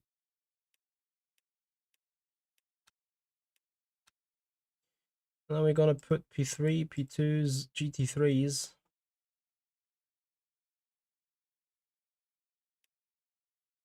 And check about the texture streaming.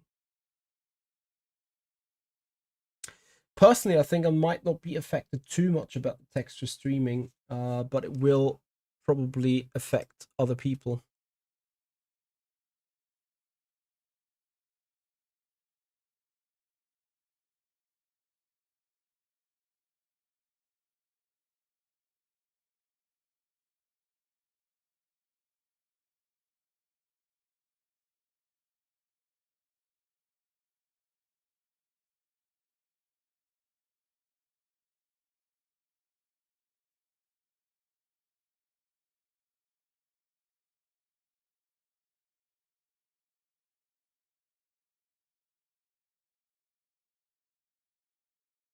Nicholas Forster, I have NVIDIA 3080 RTX.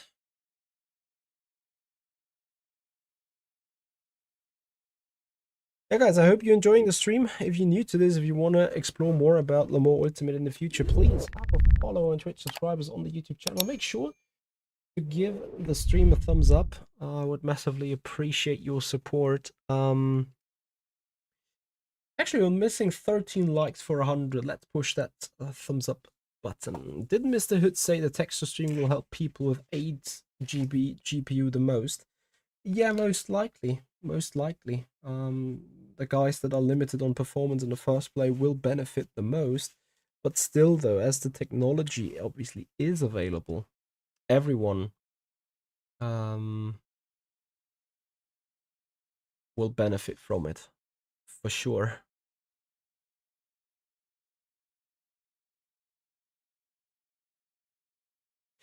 You know, guys, what we're gonna do?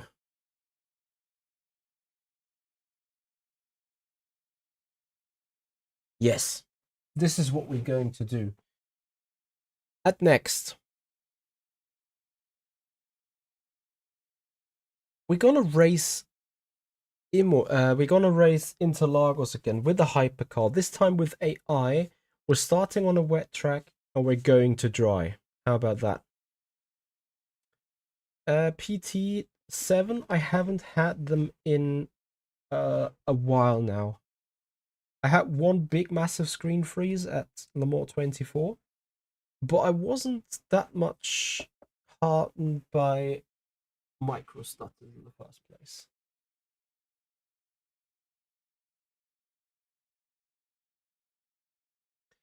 Mikkel Gade, thank you so much for your follow here on the Twitch channel. So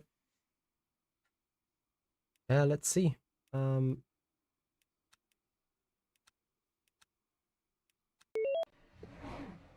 Texture streaming. I'm having maxed settings 97 FPS right now.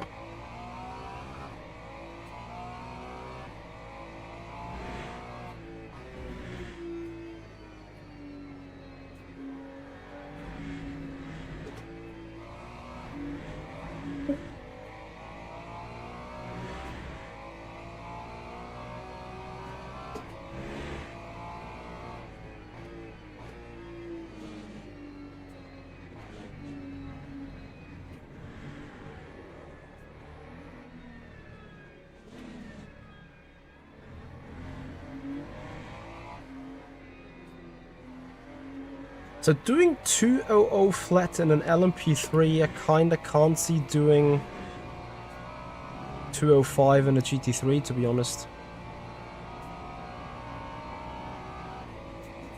To have more difference between dry and wet line, you need to start on a dry track to become wet. Why so?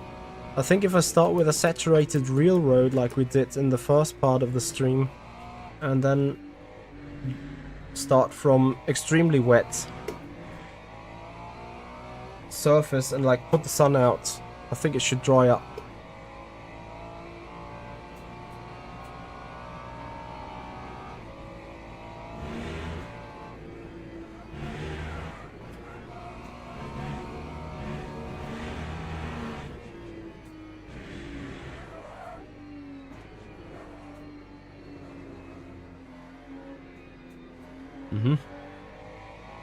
Probably will have to abuse the ABS a bit more.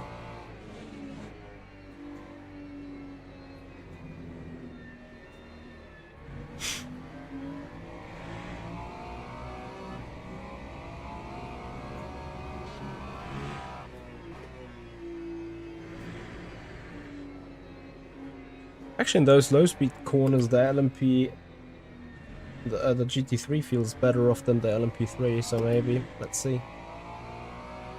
No, Miguel, this is no tire warmers.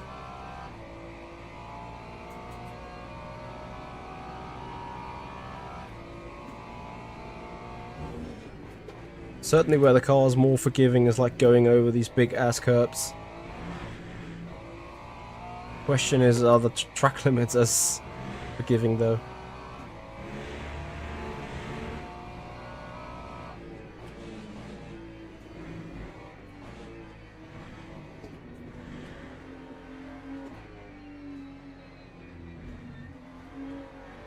And I think this is where the GT3 may actually catch the time over the LMP3.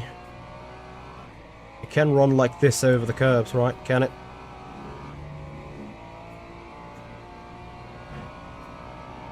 And that also goes for the upcoming entry here into the chicane.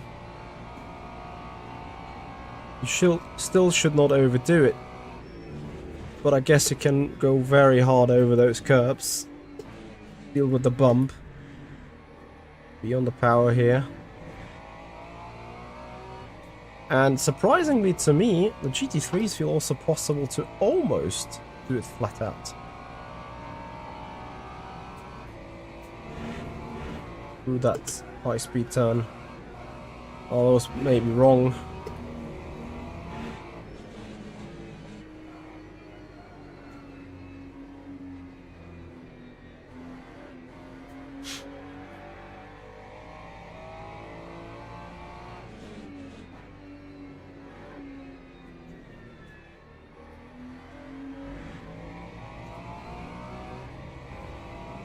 I still don't see this at 205, is it?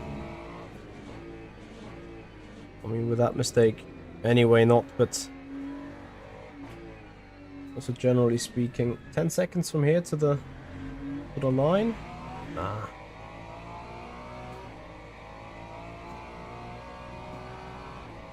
Well, actually, with a bit of testing, 283.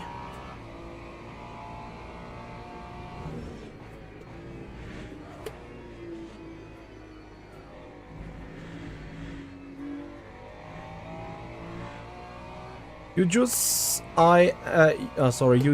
I am on 3080, 3840 times 1080p.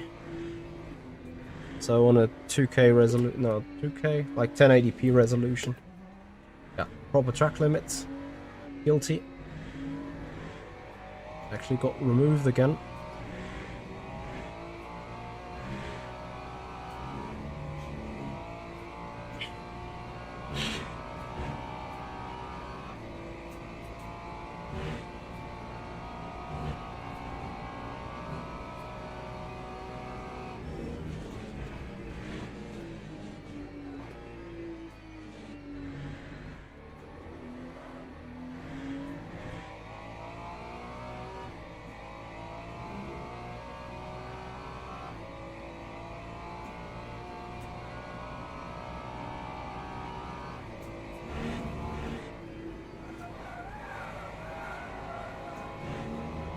Here I would say the vibrating that I felt on the Mercedes and on the LMP3 before is not here.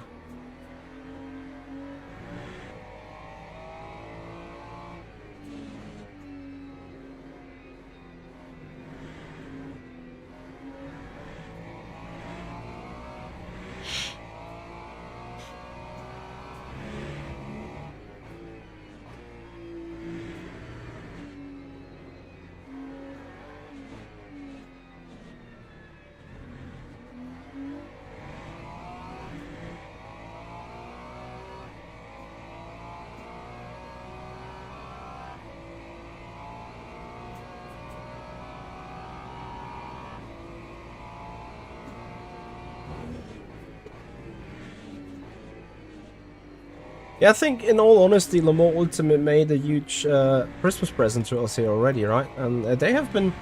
Did they keep pushing and triggering and teasing more potential Christmas presents? Is the very edge of the car here.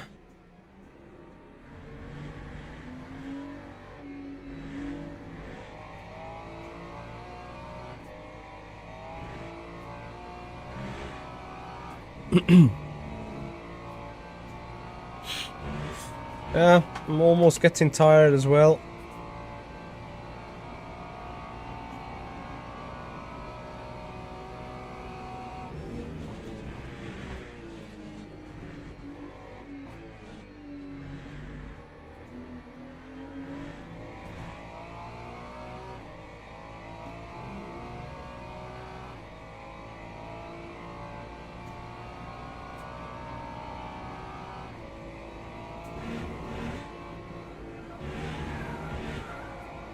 Here you can use that curb actually to pull the car around.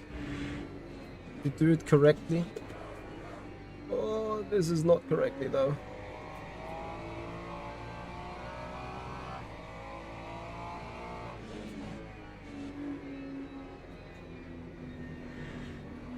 I keep being too early at that curb.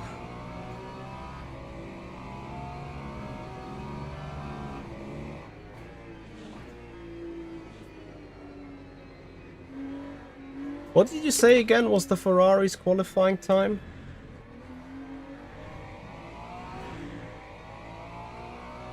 .205 what?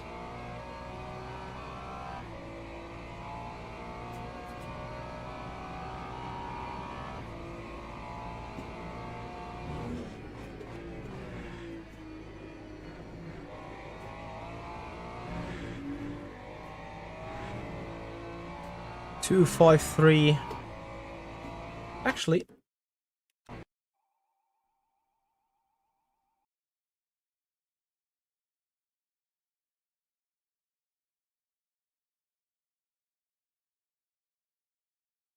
I'm gonna remove the arrow and L plan because this could be content, you know?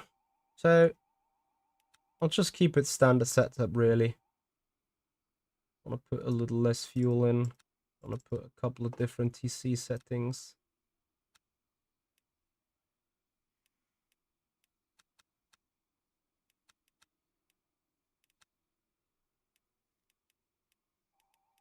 Rear anti-roll bar detached. Oh, I forgot. This is maybe why the car felt so direct in the first place. So maybe we can also see a different car. That would help with the texture streaming. I have to admit though. Ah, damn it, I'm running it with private. Yeah, sorry, I effed this up.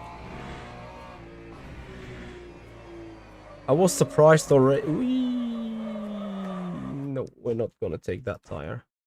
I was surprised already about the low FPS, but obviously when running it in private, it makes sense. Okay, so guys, simple. We're trying to beat a 2053.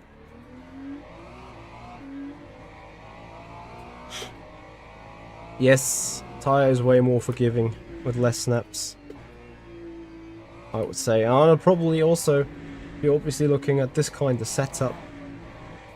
I'm not running an esports setup, right?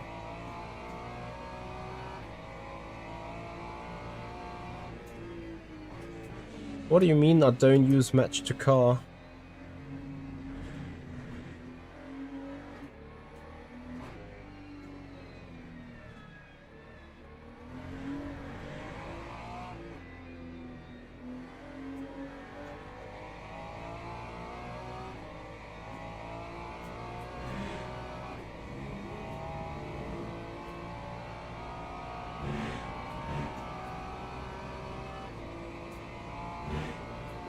Ah, yeah. I'm not running match to car and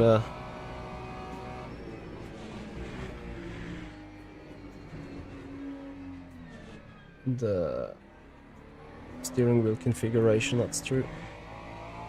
Running private means I'm alone on track despite other cars are going around the track as well. So we will jump into the race for a couple of moments.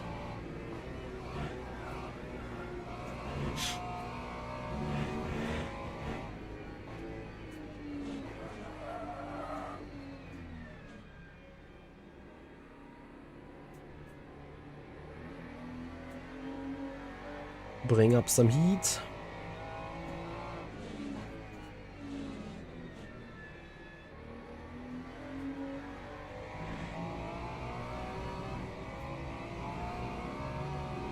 I'm running 900 degree in the SimuCube software and 500 on the car. The update releases tomorrow, I think between noon and 3 PM.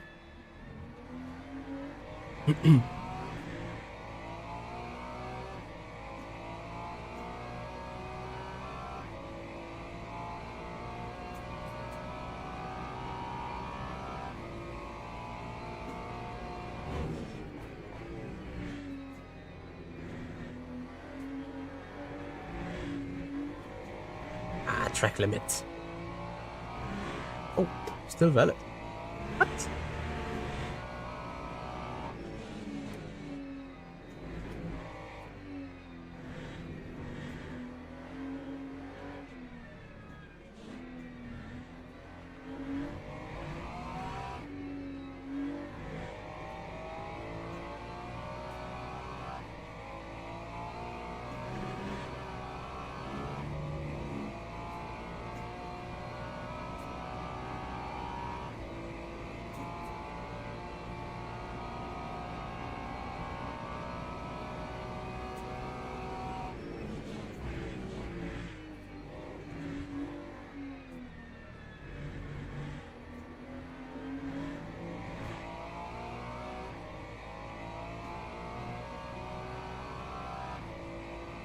Oh, this could turn into some sort of hot lap competition, eh?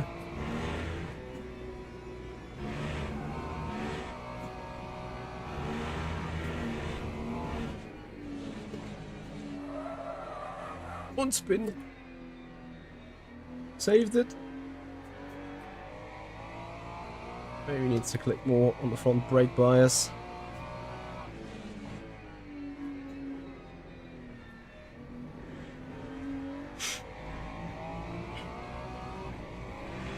Yeah, FFB is improved as well, especially the front tires have more feedback. On the LMP3 I was clearly feeling when understeering, and here now as well a little bit once the tires are getting some temperature. I was feeling a vibration going on the front with the understeer kicking in. Step Pro, no, not everyone. So a big shout out and a big massive thank you to Studio397 and Motorsport Games allowing me a preview of this update. Yes, the vibrations are intentional.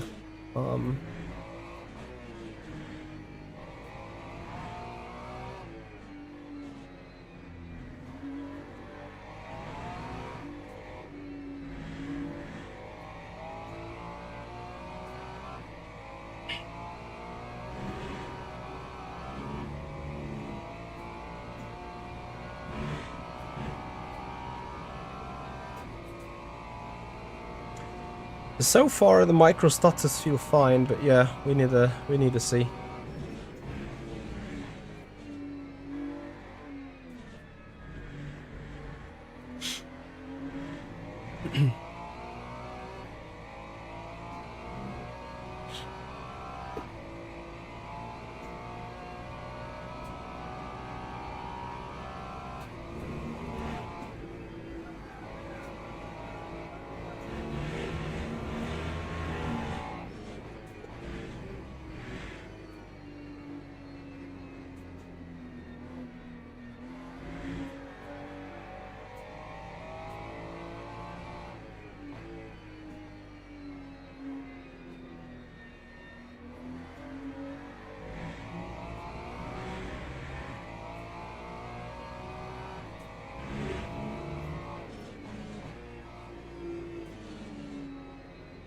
So here's the big question.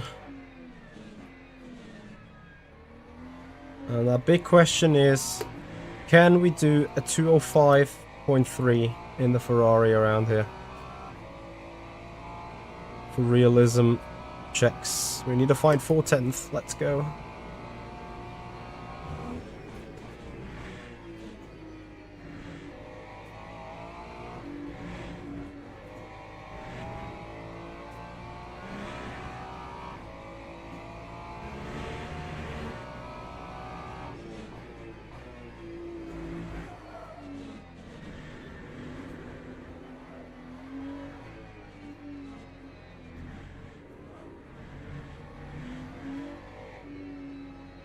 It's very nice to see that when you drift and slide it, when you overdrive it, no performance in the tire.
One more shot for 205.3.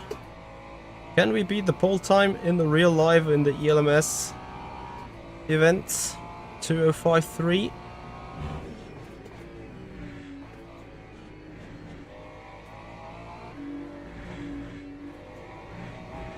As I want to say thank you, High End, for your follow. We're a little bit behind our fastest time.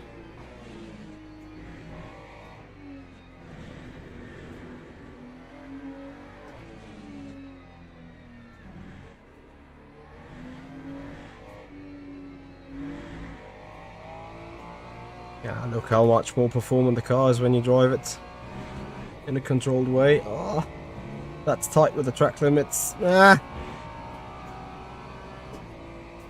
I got them. Can only mean one thing, right? Have to do it again. I wanna give it a go. I wanna give it a go. So a quack, look, a bit more rake, a bit more down. Potentially a bit better turn in front. What can we do? Reload is fine. Cut a bit down.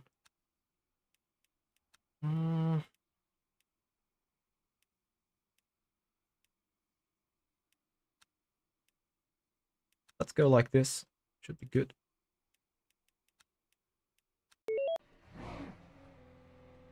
Ah, Ferrari was P2. Okay. Then we're not hunting for a P2 time. For a P1 time. But we're trying to match the real life's lap time, right? I think actually the fourth lap could potentially be the fastest. Anything else, the tires may have taken a hit already. Okay, next up, guys, you can choose Aston Martin hypercar around Le Castellet or hypercars in Interlagos going from a wet to a dry line.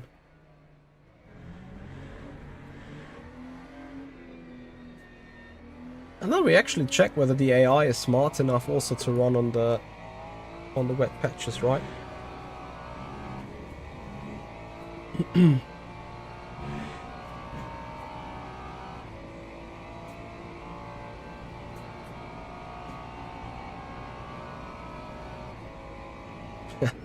So 1-1, you guys, we need more votes. Let's see a wet dry line. That is 2 for Interlagos. 3 for Interlagos actually, wet to dry. I'm also trying to have it maximum graphics. Aston at pole, 2-2. You need some sneak peek for tomorrow's Imola LFM race. Unable. Interlagos, Aston pole, 4-3 for the Interlagos wet race.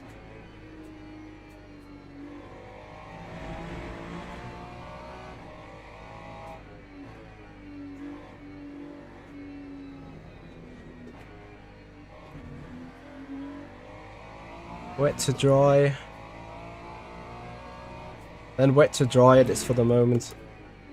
One more shot for me. Here with the lap times.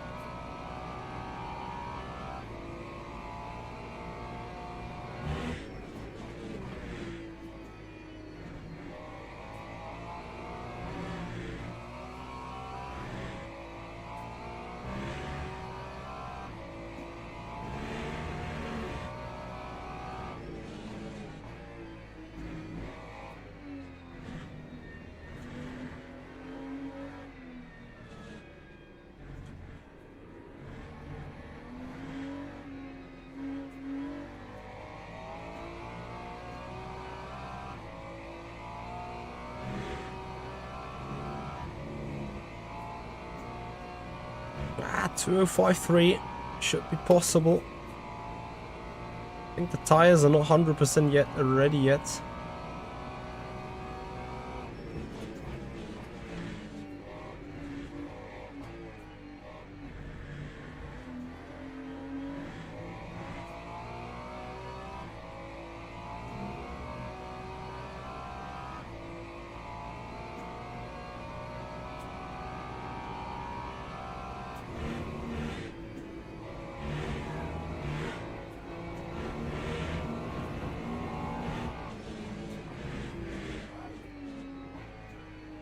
Yeah, tyres have not been ready.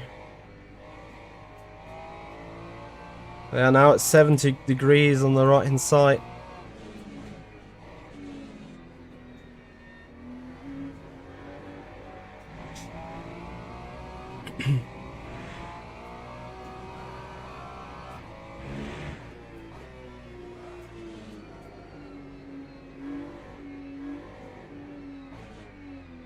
Alright, here we go though.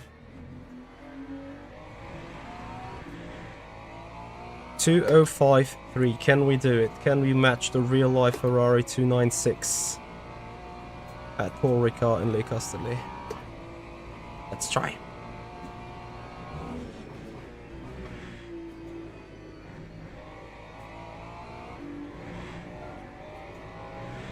That was a beautiful exit out of 2.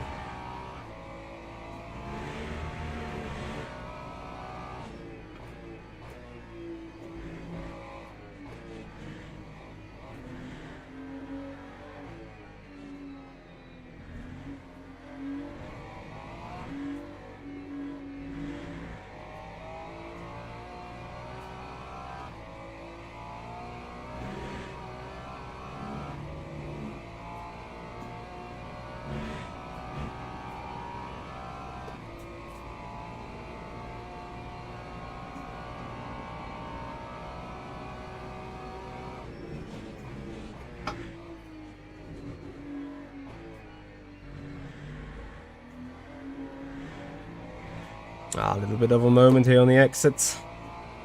Anyway, we're still in the game. We're just lacking 1.5 tenths actually. All comes down to this high-speed turn now.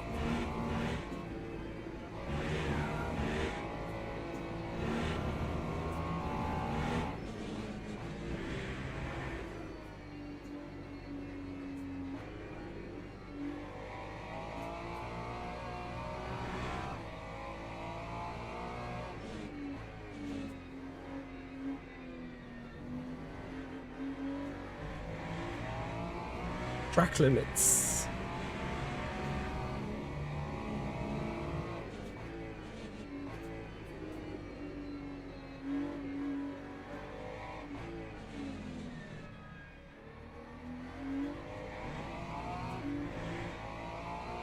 It's close. 3/10 missing.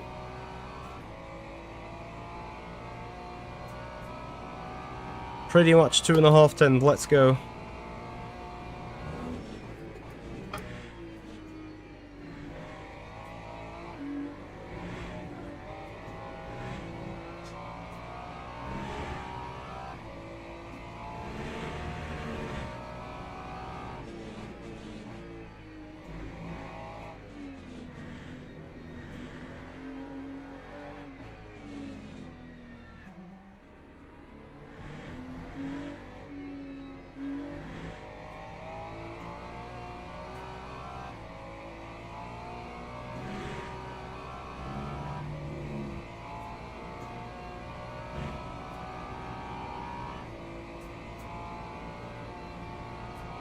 Come on.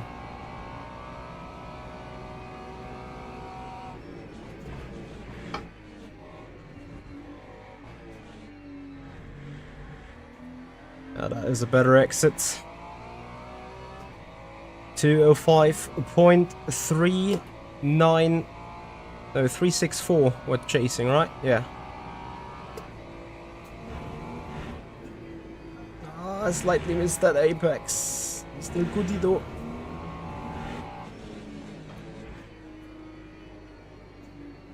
Oh, stay stable, rotate, yeah. Give it the power. Yes.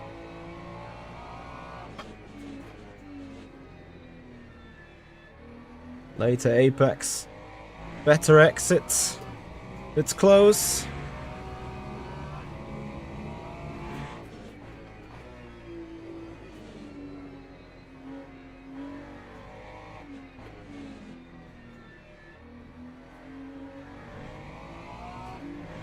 Ah, sprint to the line, let's go. Come on.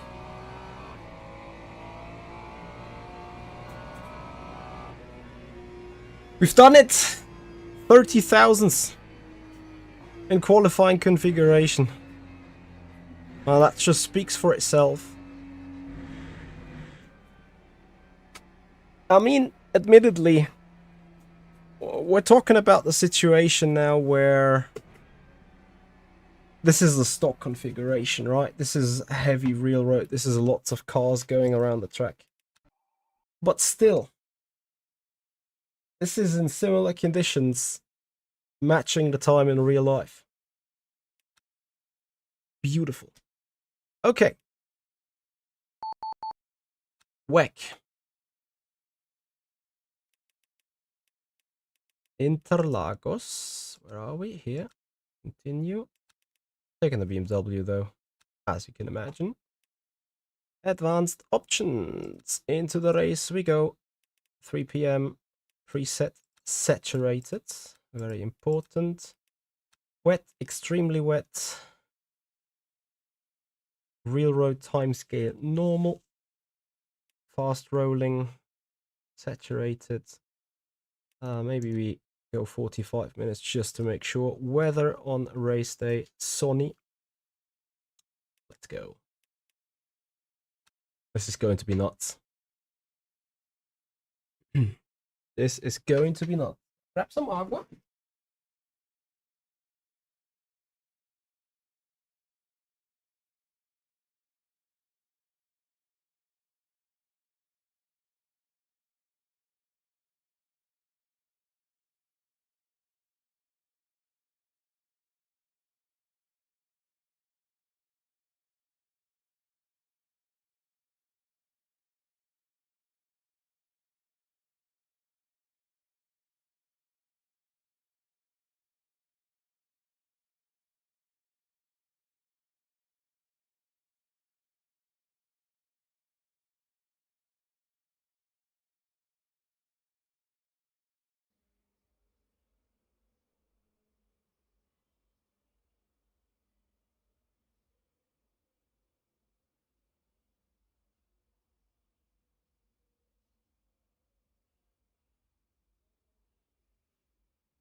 All right, guys. Here we go. Leonardo Pagano, thank you very much for your subscription on the YouTube channel. Let's see what my machine will do. As we're coming to the race, I'm putting a car setup. I should have started dead last instead of the front. I will just let them by. Where are we? Wet V3. Load. Close. Go. Ah! Nothing to let by, right? Let me see how the FPS is doing in the first place.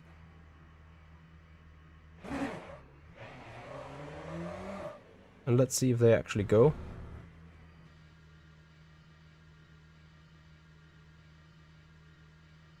Actually, they... Oh! Ah, there was something about that. Well, actually we go... Ah, yeah, I can already see it is a bit... Whoops. I think it's a bit too bad with the FPS like that, to be all honest with you. Where's... GT3's coming. Let's see how it goes. This is a good test also for, like, you know, tuning down the FPS a little. And then, guys, I'm very interested in seeing how the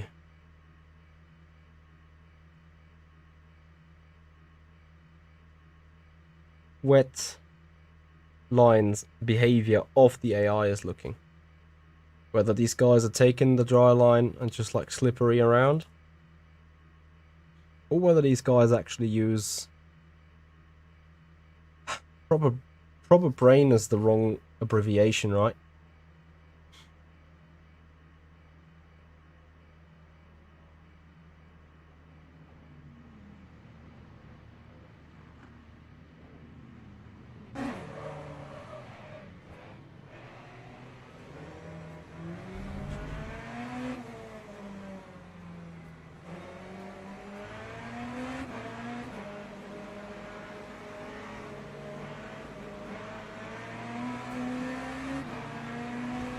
So yeah, 36 FPS. You can see the slideshow, right?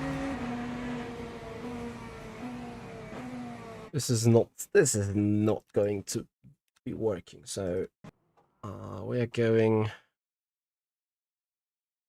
back on old settings just to make sure. I think also, you know, AI driving is a lot harder on the graphics anyway. Oop. Okay. So then we do the same race weekend. Pijugin, thank you very much for the follow. Hello there and welcome. Interlagos, Ricard. Guys, we're actually almost. I was looking and praising you too much.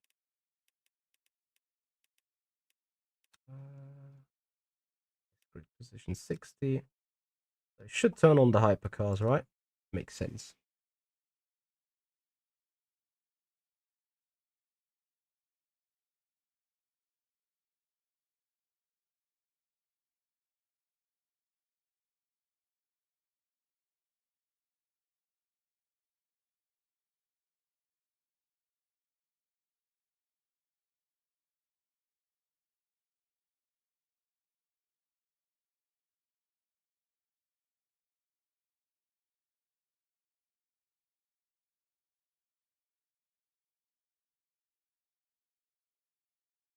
So we bring back El Plan and the arrow, and apparently the arrow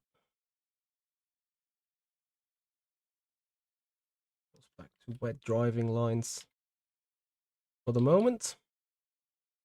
Don't you worry, we'll come back with the Aston later on at Ricard again. But we're already live for almost 4 hours.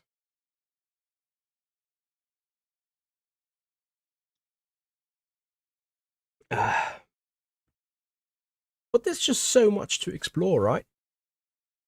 Oh, and while we speak about it, we're going to explore something else right now. Pit Stop TR, thank you so much for your subscription on the YouTube channel. Yeah, guys, and if you appreciate what we're doing, please have a follow on Twitch, subscribers on the YouTube channel like Pit Stop TR just did. Thank you so much for your ongoing support. And tune in tomorrow, guys, at Imola, the LFM Pro Series. We're going to do a race there, 7 p.m., 90-ish minutes. I can't remember. Admittedly, I would need to do some practice on it, but I don't have the time really to do it. So yeah, let's see how that goes tomorrow, especially after the update. Lots of players will enjoy the sim. One thing I have to admit though, loading times have a bit prolonged, I think.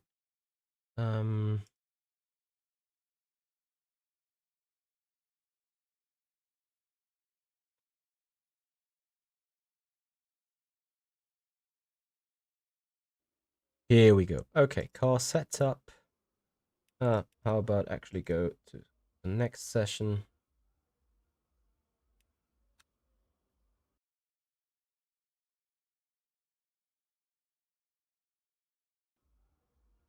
So I should start in 20th. Awesome. 19th actually. Great. We put the setup. Where's the vet setup? There's the vet setup. We load. We go. We start the drive. So, something else that is new. There is no 2 more rows of griddy.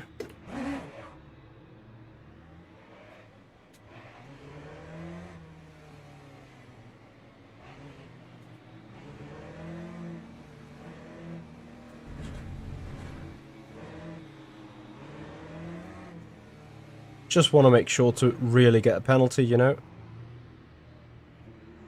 That should give me a penalty, hopefully. Or I go into the erratic driving. Because we want to see a time penalty as well, right?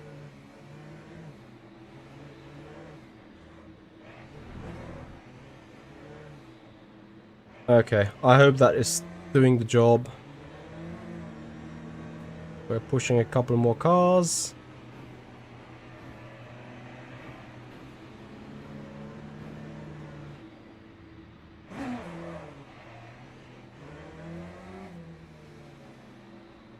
So that should give us 10-second penalty or so. Green, green, green. Or drive-through.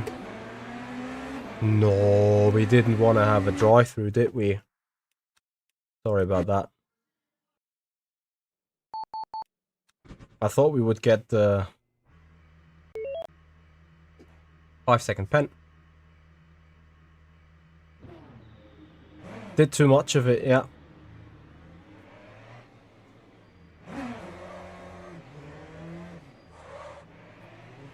So we just are doing... Oops.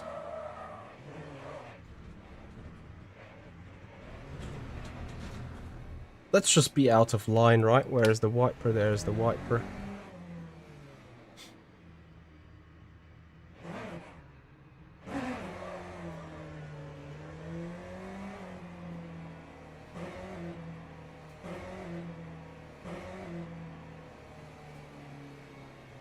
All for the research and development, all for your entertainment. I hope you enjoy it. Maybe that gets us finally the 5 seconds. 10 seconds. Are we gonna check how we also serve that? Once we're obviously going to the dry tires conditions, which we hopefully going to see in this race. But firstly, we want to see how the AI is counter-steering. No 5-second penalty yet. I have a better idea for a 5-second penalty, I guess.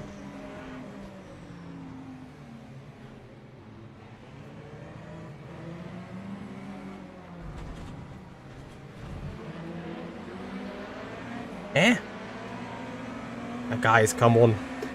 5-second penalty. What is it? The overtaking of the track. There we go. Oi! 2 illegal passes, track limits. Ah, damn it. Now I'm throwing that one off the bin as well.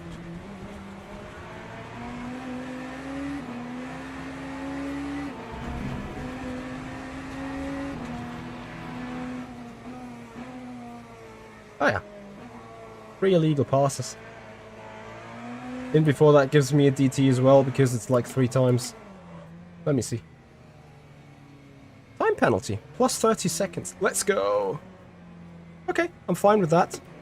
So, let's go overtaking the hypers and use wet racing lines doing so. Because I think they are not doing that.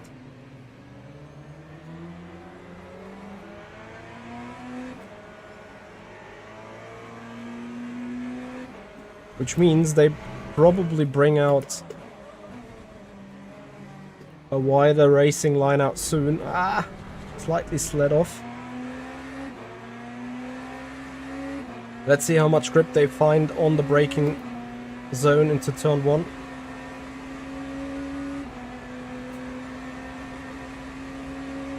Because they are not taking the rain line to my understanding. Which is why I can dive bomb them easily. That was too much of a dive.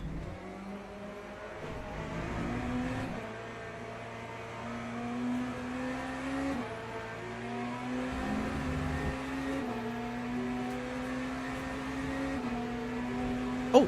Nah, he goes defensive. He's not using the wet line, he just goes defensive. That is what AI is doing. But they certainly find more grip on the dry line than I do.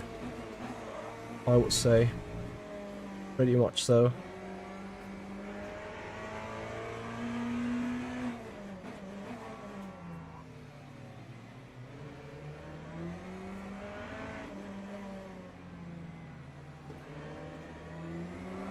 Ooh, that was a bit too much.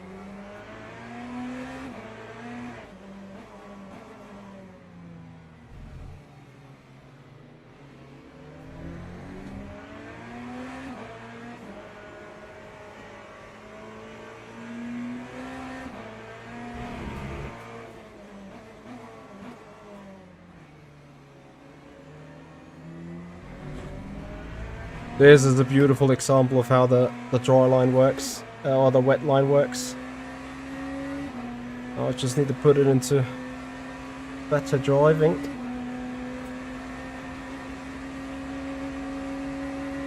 Probably dries up way too quickly anyway.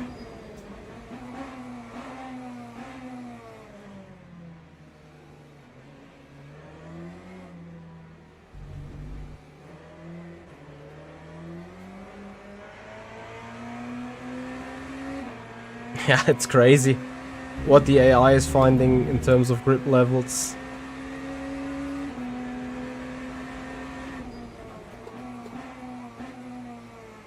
On the normal dry lines. I certainly don't have these.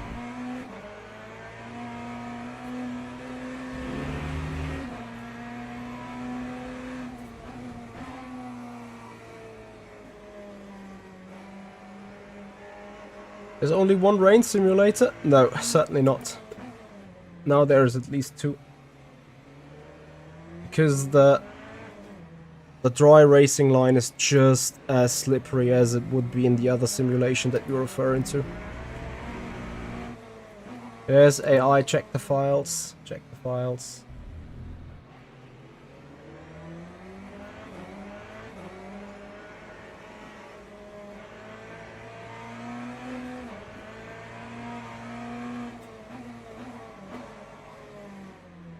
Oh, that is going a bit too deep, is it? Yeah, but still, we're on the better line. At least up till this point.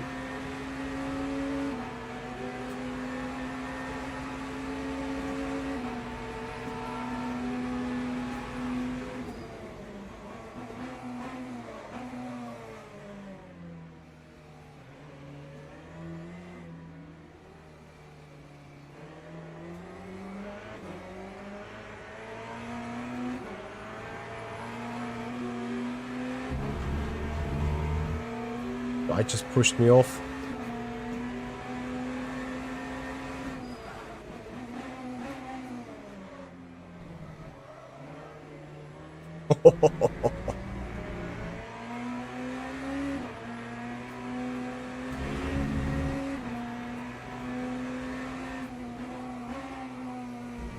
Yes, I need to go wide in order to stay ahead. Yes. And I can brake here on the outside. Yeah, that's wet line driving here. Just being off the rubber.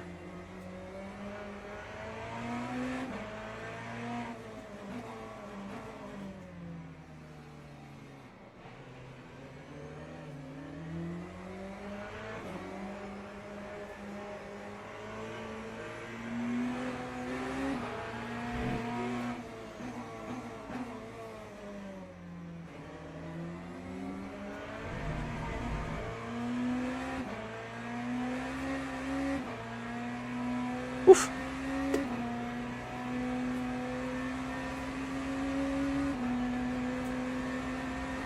I never tried AC Evo again.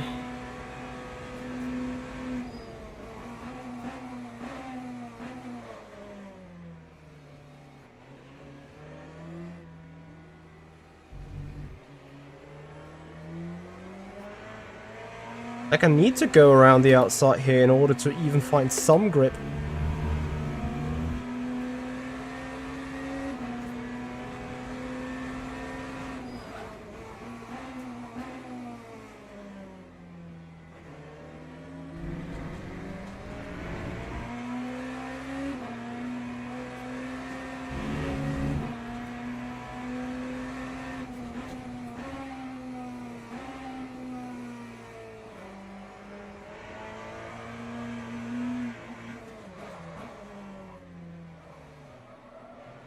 That is too much of it.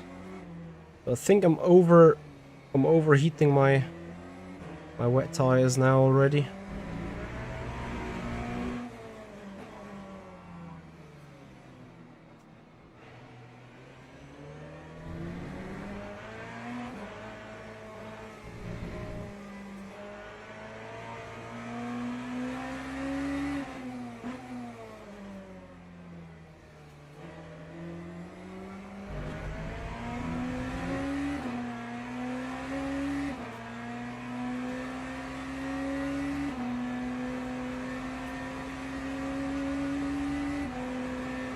The track is only wet.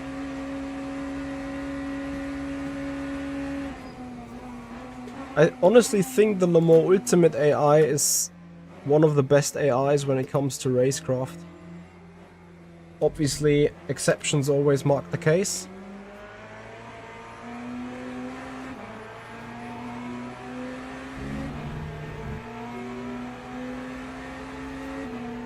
It's the only intelligent AI somewhat defending and making life hard for you, you know?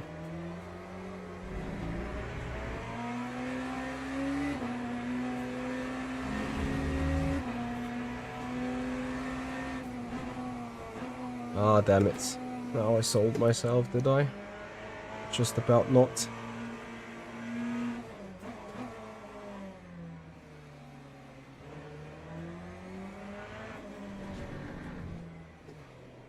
Wow, that four-wheel slide over the ungrippy patch.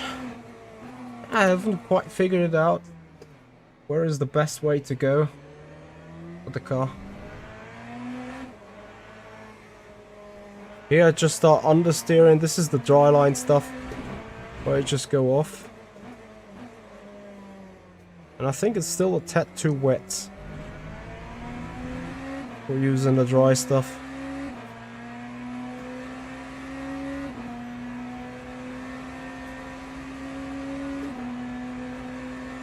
We certainly need to wait till the spray stops coming off the car. Now here as we cross the dry line, tires lock up.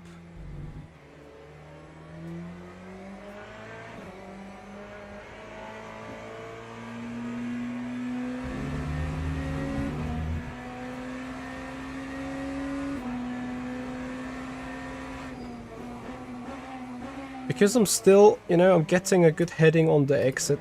I finished the rotation. And also, obviously, it dries up, you know.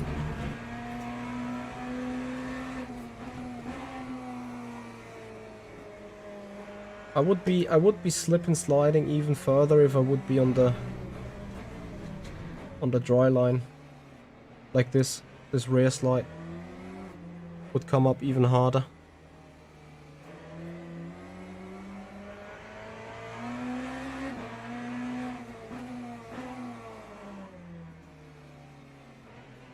You really feel like off the racing line there is the most grip possible. Here I just understeer off. Here I'm slightly off the line, which is fine. And here I'm completely off the line. I guess another 4 or 5 laps before one can think about. There is a time penalty. I can obviously not unselect.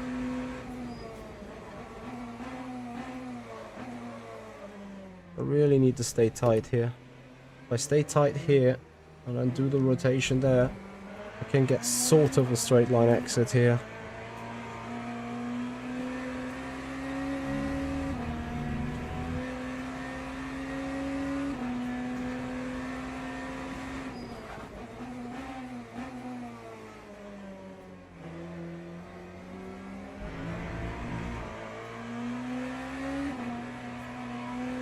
Now see, this is the dry line stuff. Any trick to get a proper FFB any close to my sim? The season is over.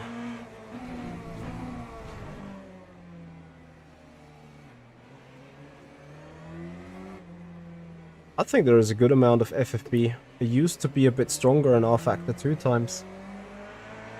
But I think this update also should help with it, especially in GT3s and LMP2 cars. FFB will be likely much better.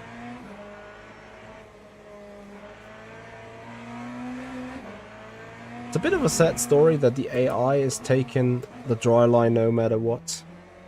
Which means that the dry line is going to be the line to take sooner or later here in the wet.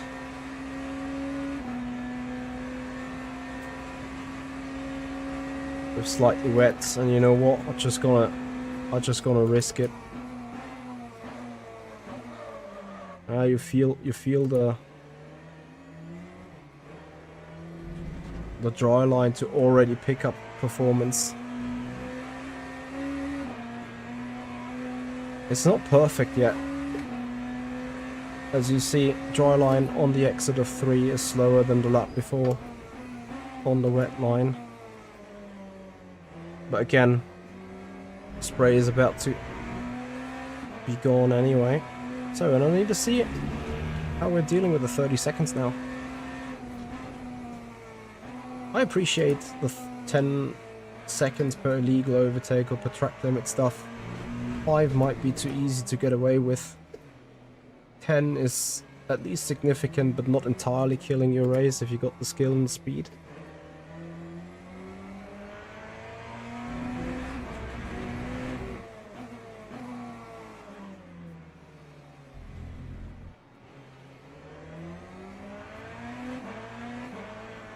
Yeah, even the feel for the limit is going to be improved now on the GT3s and the LMP2s. And the hypercars is still a bit dull, I may agree with that. So, let's see. We're doing a pit stop with a time penalty. Tips to rank up SR: don't crash, don't go for positions, don't do what I just did, the speeding in the pits. Okay, Rat, thanks for the follow, appreciate it. Yeah. Don't hit any track limits, don't hit any cars, don't do some silly stuff. Just do the races, do clean laps in qualifying, do clean laps in medium total estimate. So there's a penalty missing estimated pit stop time. Start driving though. Ooh. Time penalty 30 seconds, tires 12. Is that concurrent? Bug alert!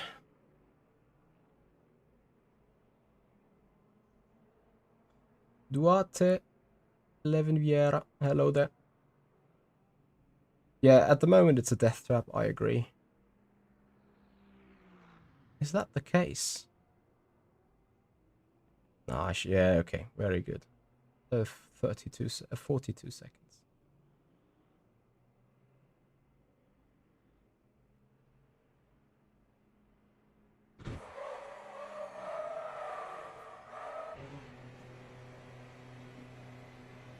Bingo! RVP, thank you very much for your follow. Yeah, drive through for speeding. Should not get a penalty though, if I don't serve it. So, wet tires. Sorry, dry tires are gone. Sorry, wet tires are gone, dry tires were on. Oof. Ah, no. Hypercar traffic.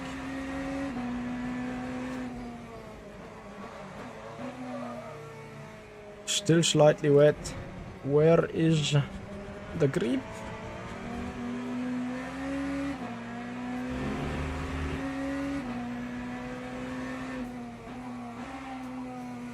Yeah, this time you need to stay on that dry line though. If you go for the wets now, it's just sliding around.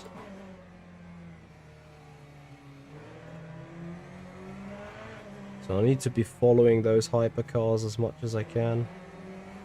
Let's see whether I can get the temperatures in there. Now, because if I go around the outside here, no grip. Literally the same as on the slightly less wet, drier line. So here on the slick, you're looking for that rubber to work.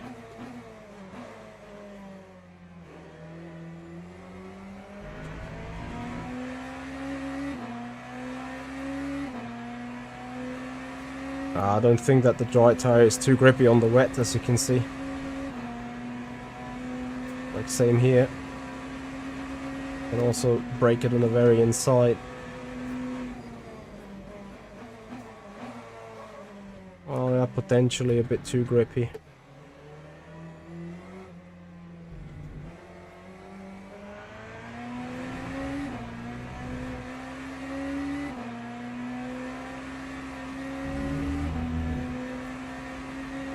Yeah, with the wets you need to avoid the rubber titanium. Absolutely that.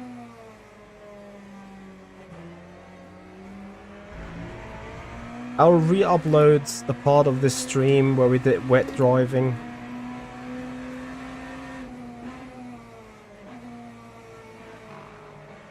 See here on the outside part, there is no real chance for me to keep it up.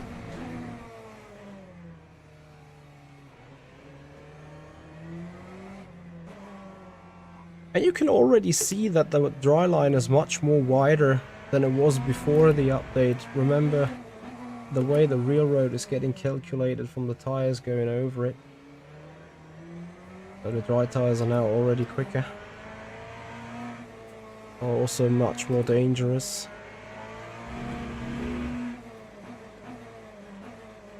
Yeah, once again, it's a sad story that the AI is not using the wet lines. That would be obviously the ultimate test, like to go on a wet or heavy wet track, do 15 times sole running and be the only car erasing off the grip of those lines.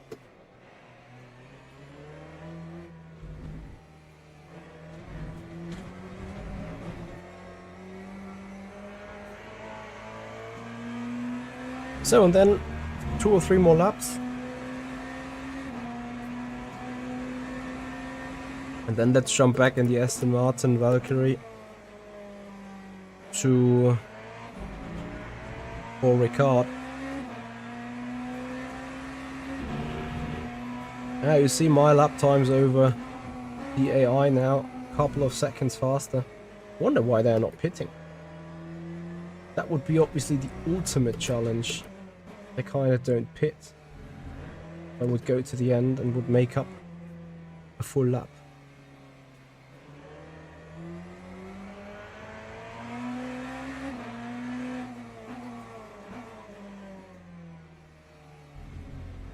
Yeah, they have to update the AI for the immersion, for sure.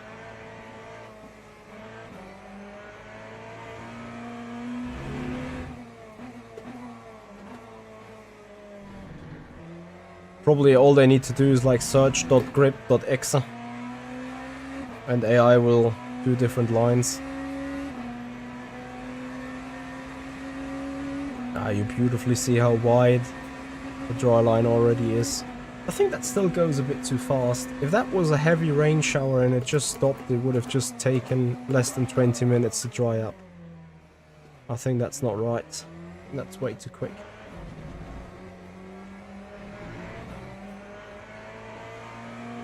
Guess you guys may agree.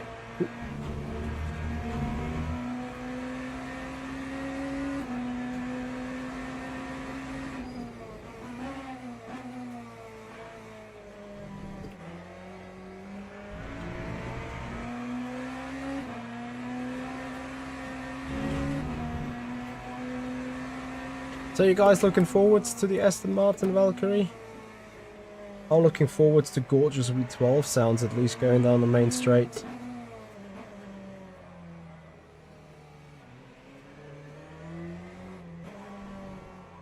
Now the AI is changing tires. Yeah, it's pointless to continue from here on. Yeah, sadly not really what I wanted to show. But we'll take it.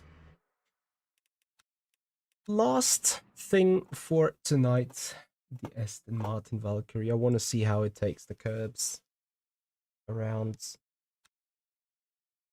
the Paul Ricard circuit. Where are we? Bonus. Paul Ricard. Aston. I effed it up.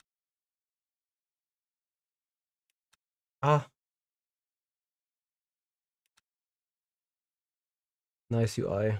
Like, why do this? Yes, point of criticism. Why do this?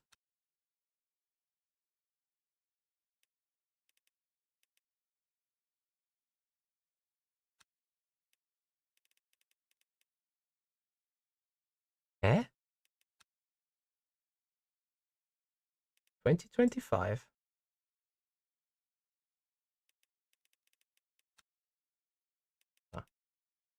My bad.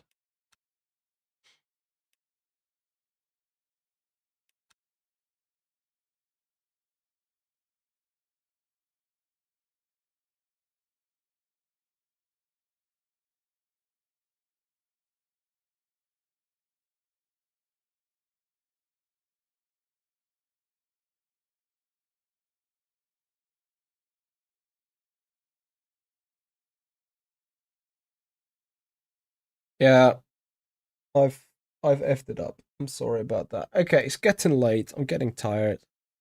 One can see, I guess. Okay, car setup, defaults, ELMS. Let's go.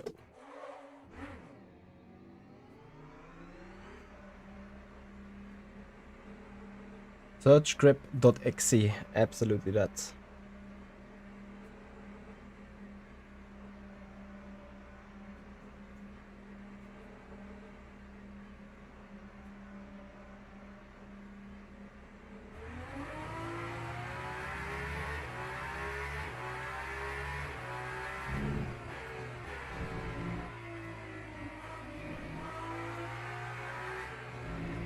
Yeah. Curbs are completely optional for this car. Like, look at this. They kinda don't exist, do they?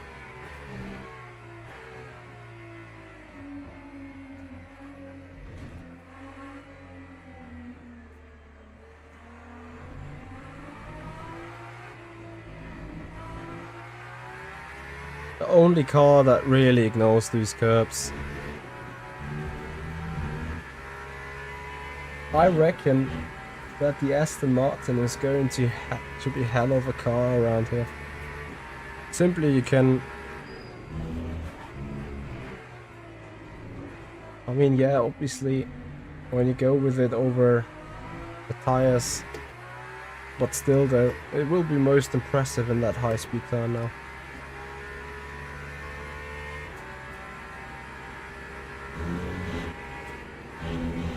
Look, it completely ignores the curb.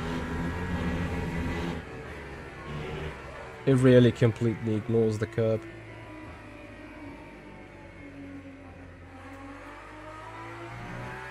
And that one here, it will probably ignore as well. Can't touch it even. Final turn curb will probably be ignored.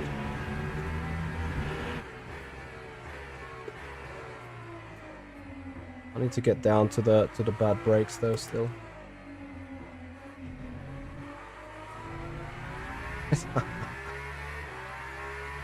Guys be like, what?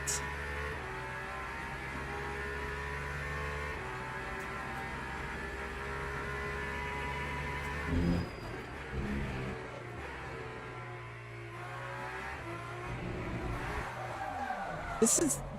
honestly, this is literally the only car that behaves like this. And it only does so almost because of, like, probably it flips like that onto the side of the outside tires.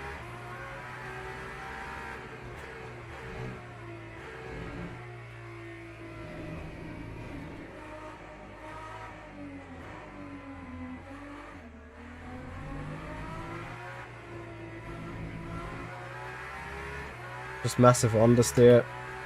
But remember how the LMP3 earlier on was jumping around on these curbs? Then you take the Aston and it's just like, curbs are completely optional.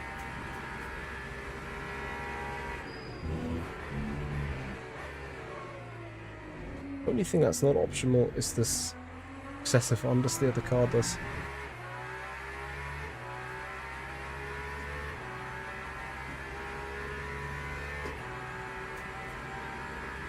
Well, Gumbo.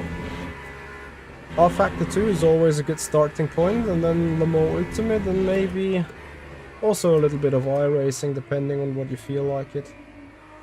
I'm personally not a big fan of iRacing, but many other drivers might be. So, can we take the curb? Yeah. That is the only car that's benefiting from this curb, not gonna lie. Simply because whenever it touches that high curb, it actually adds rotation. Maybe not in the low speed, that's too slow.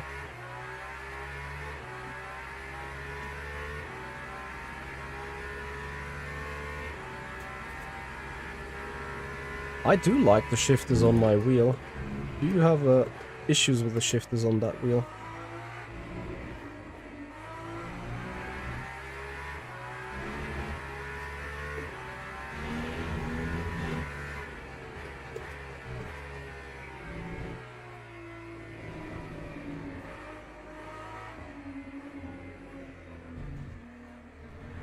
Completely ignores the curb. This is mind-blowing.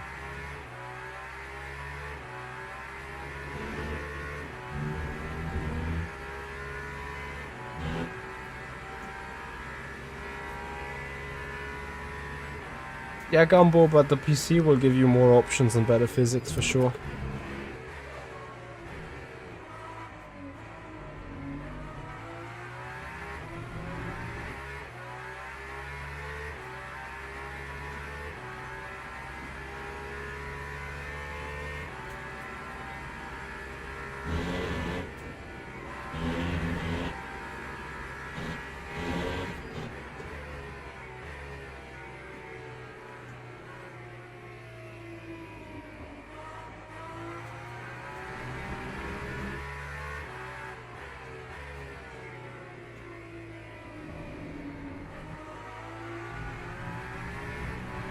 So what lap time could we expect from a hypercar around here? 50s?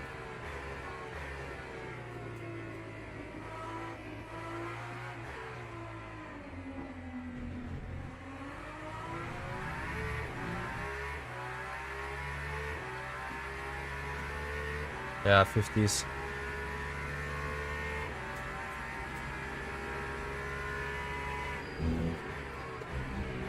I need to come down to the proper braking points. Be interested in top speed without the chicken after the lap time analysis. And then maybe we can enjoy a bit of quad sounds.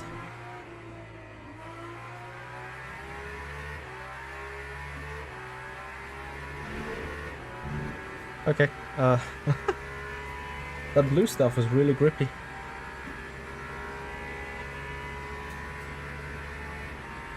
Now I'm turning the steering wheel because, shitty. That car just understeers mentally.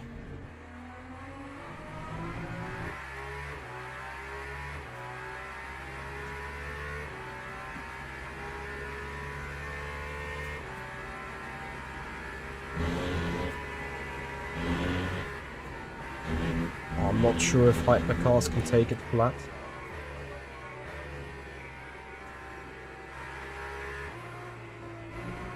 I mean, I'm obviously completely overdriving the car. This is also not how you drive an Aston Martin.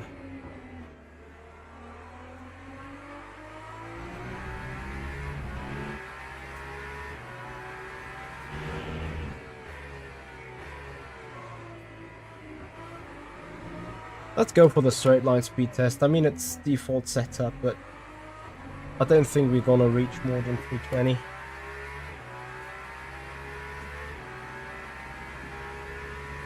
Well, Kobe can drive it fast. I have to admit though, I've seen him 10 times on pole position, but 10 times he haven't finished the race as well. I think that's also part of the story. Let's see if we can stop the loop.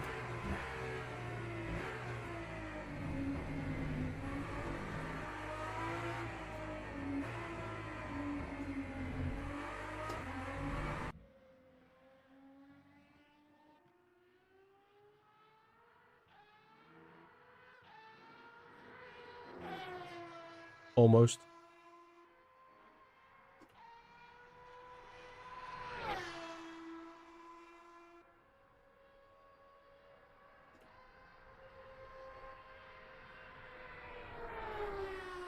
$312, $315, $317. Need to turn in for the turn now. So much grip on that lines. Oh.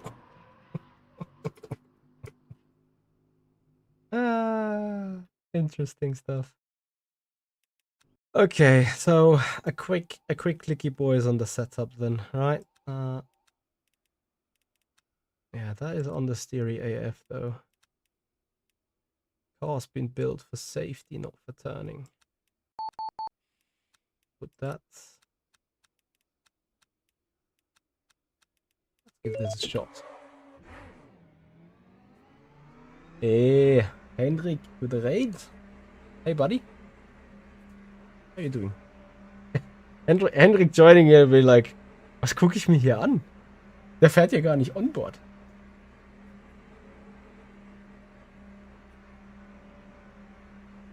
Let's see hypercar magic.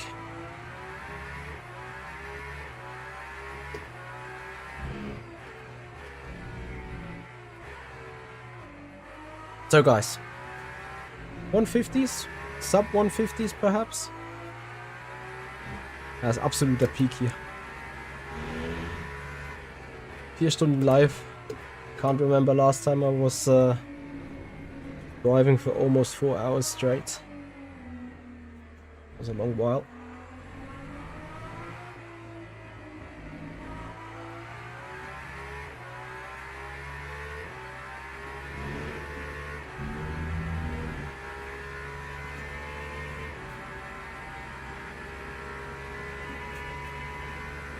$52.9 to beat.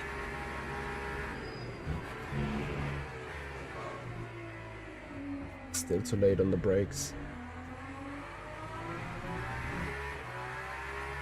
Immer noch kein Zugang zu den Updates. Ey, was ist denn da los? Ist ja bodenlos quasi. Marbix hat? Marbix soll mal ein gutes Wort bei denen für dich einlegen. Ja, aber ich verstehe schon, dass es... Also Gumball hat ja Zugang verdient. Ehrencreator.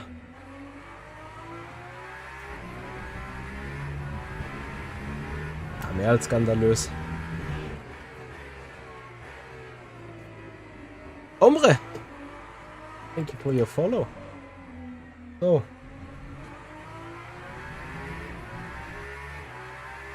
Aber viel zu viel Traction Control hier drauf. Oh. Ah.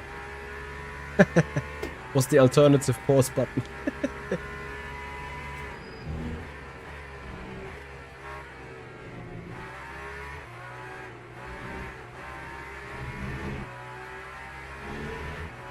Mirioke, thank you for your follow as well, and welcome to my desperate try with the hypercar.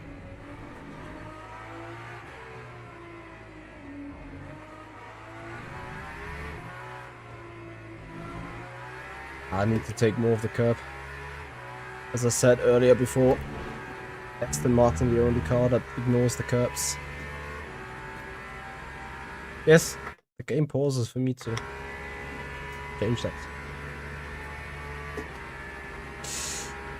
Oh. Danke dir, Marioka. That's the point, having a little bit of a unique view.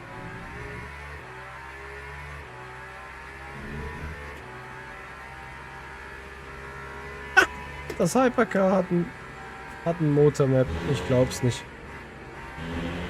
Ein Safety Car nix.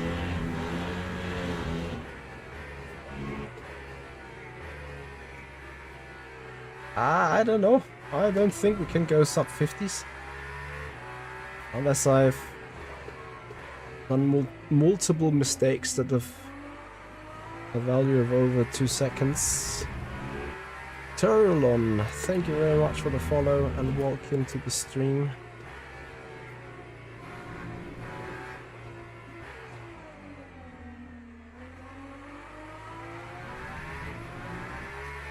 $51.6.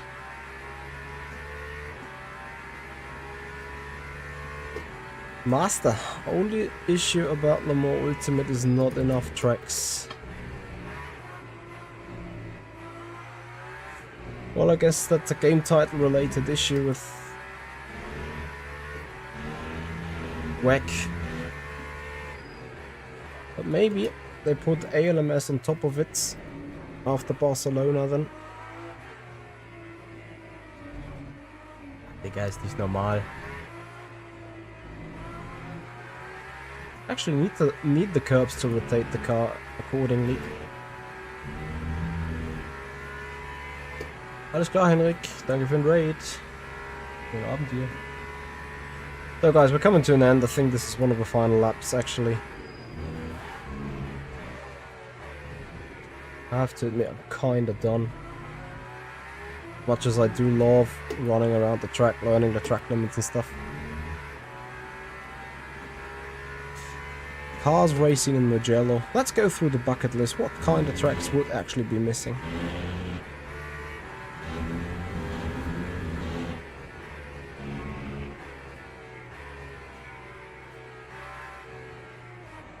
Daytona.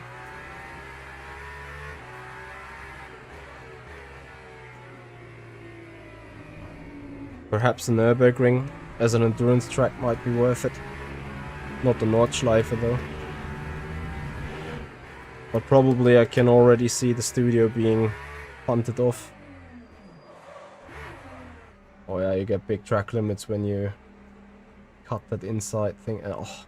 You know what is the most painful part about this? This is the longest pit road in racing history. It's like so damn long. Anyway, guys, I think it's time to call it a day. I say thank you so much for watching. Thank you for a very special stream tonight. I hope you have enjoyed it. And yeah, check out the update tomorrow. Again, the ELMS Pack 2 drops tomorrow for €12/10 British pounds. And I think $13. And for the time being, I say thank you so much for watching. We're gonna have a raid. I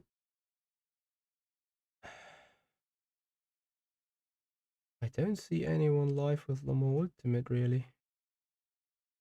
Shame.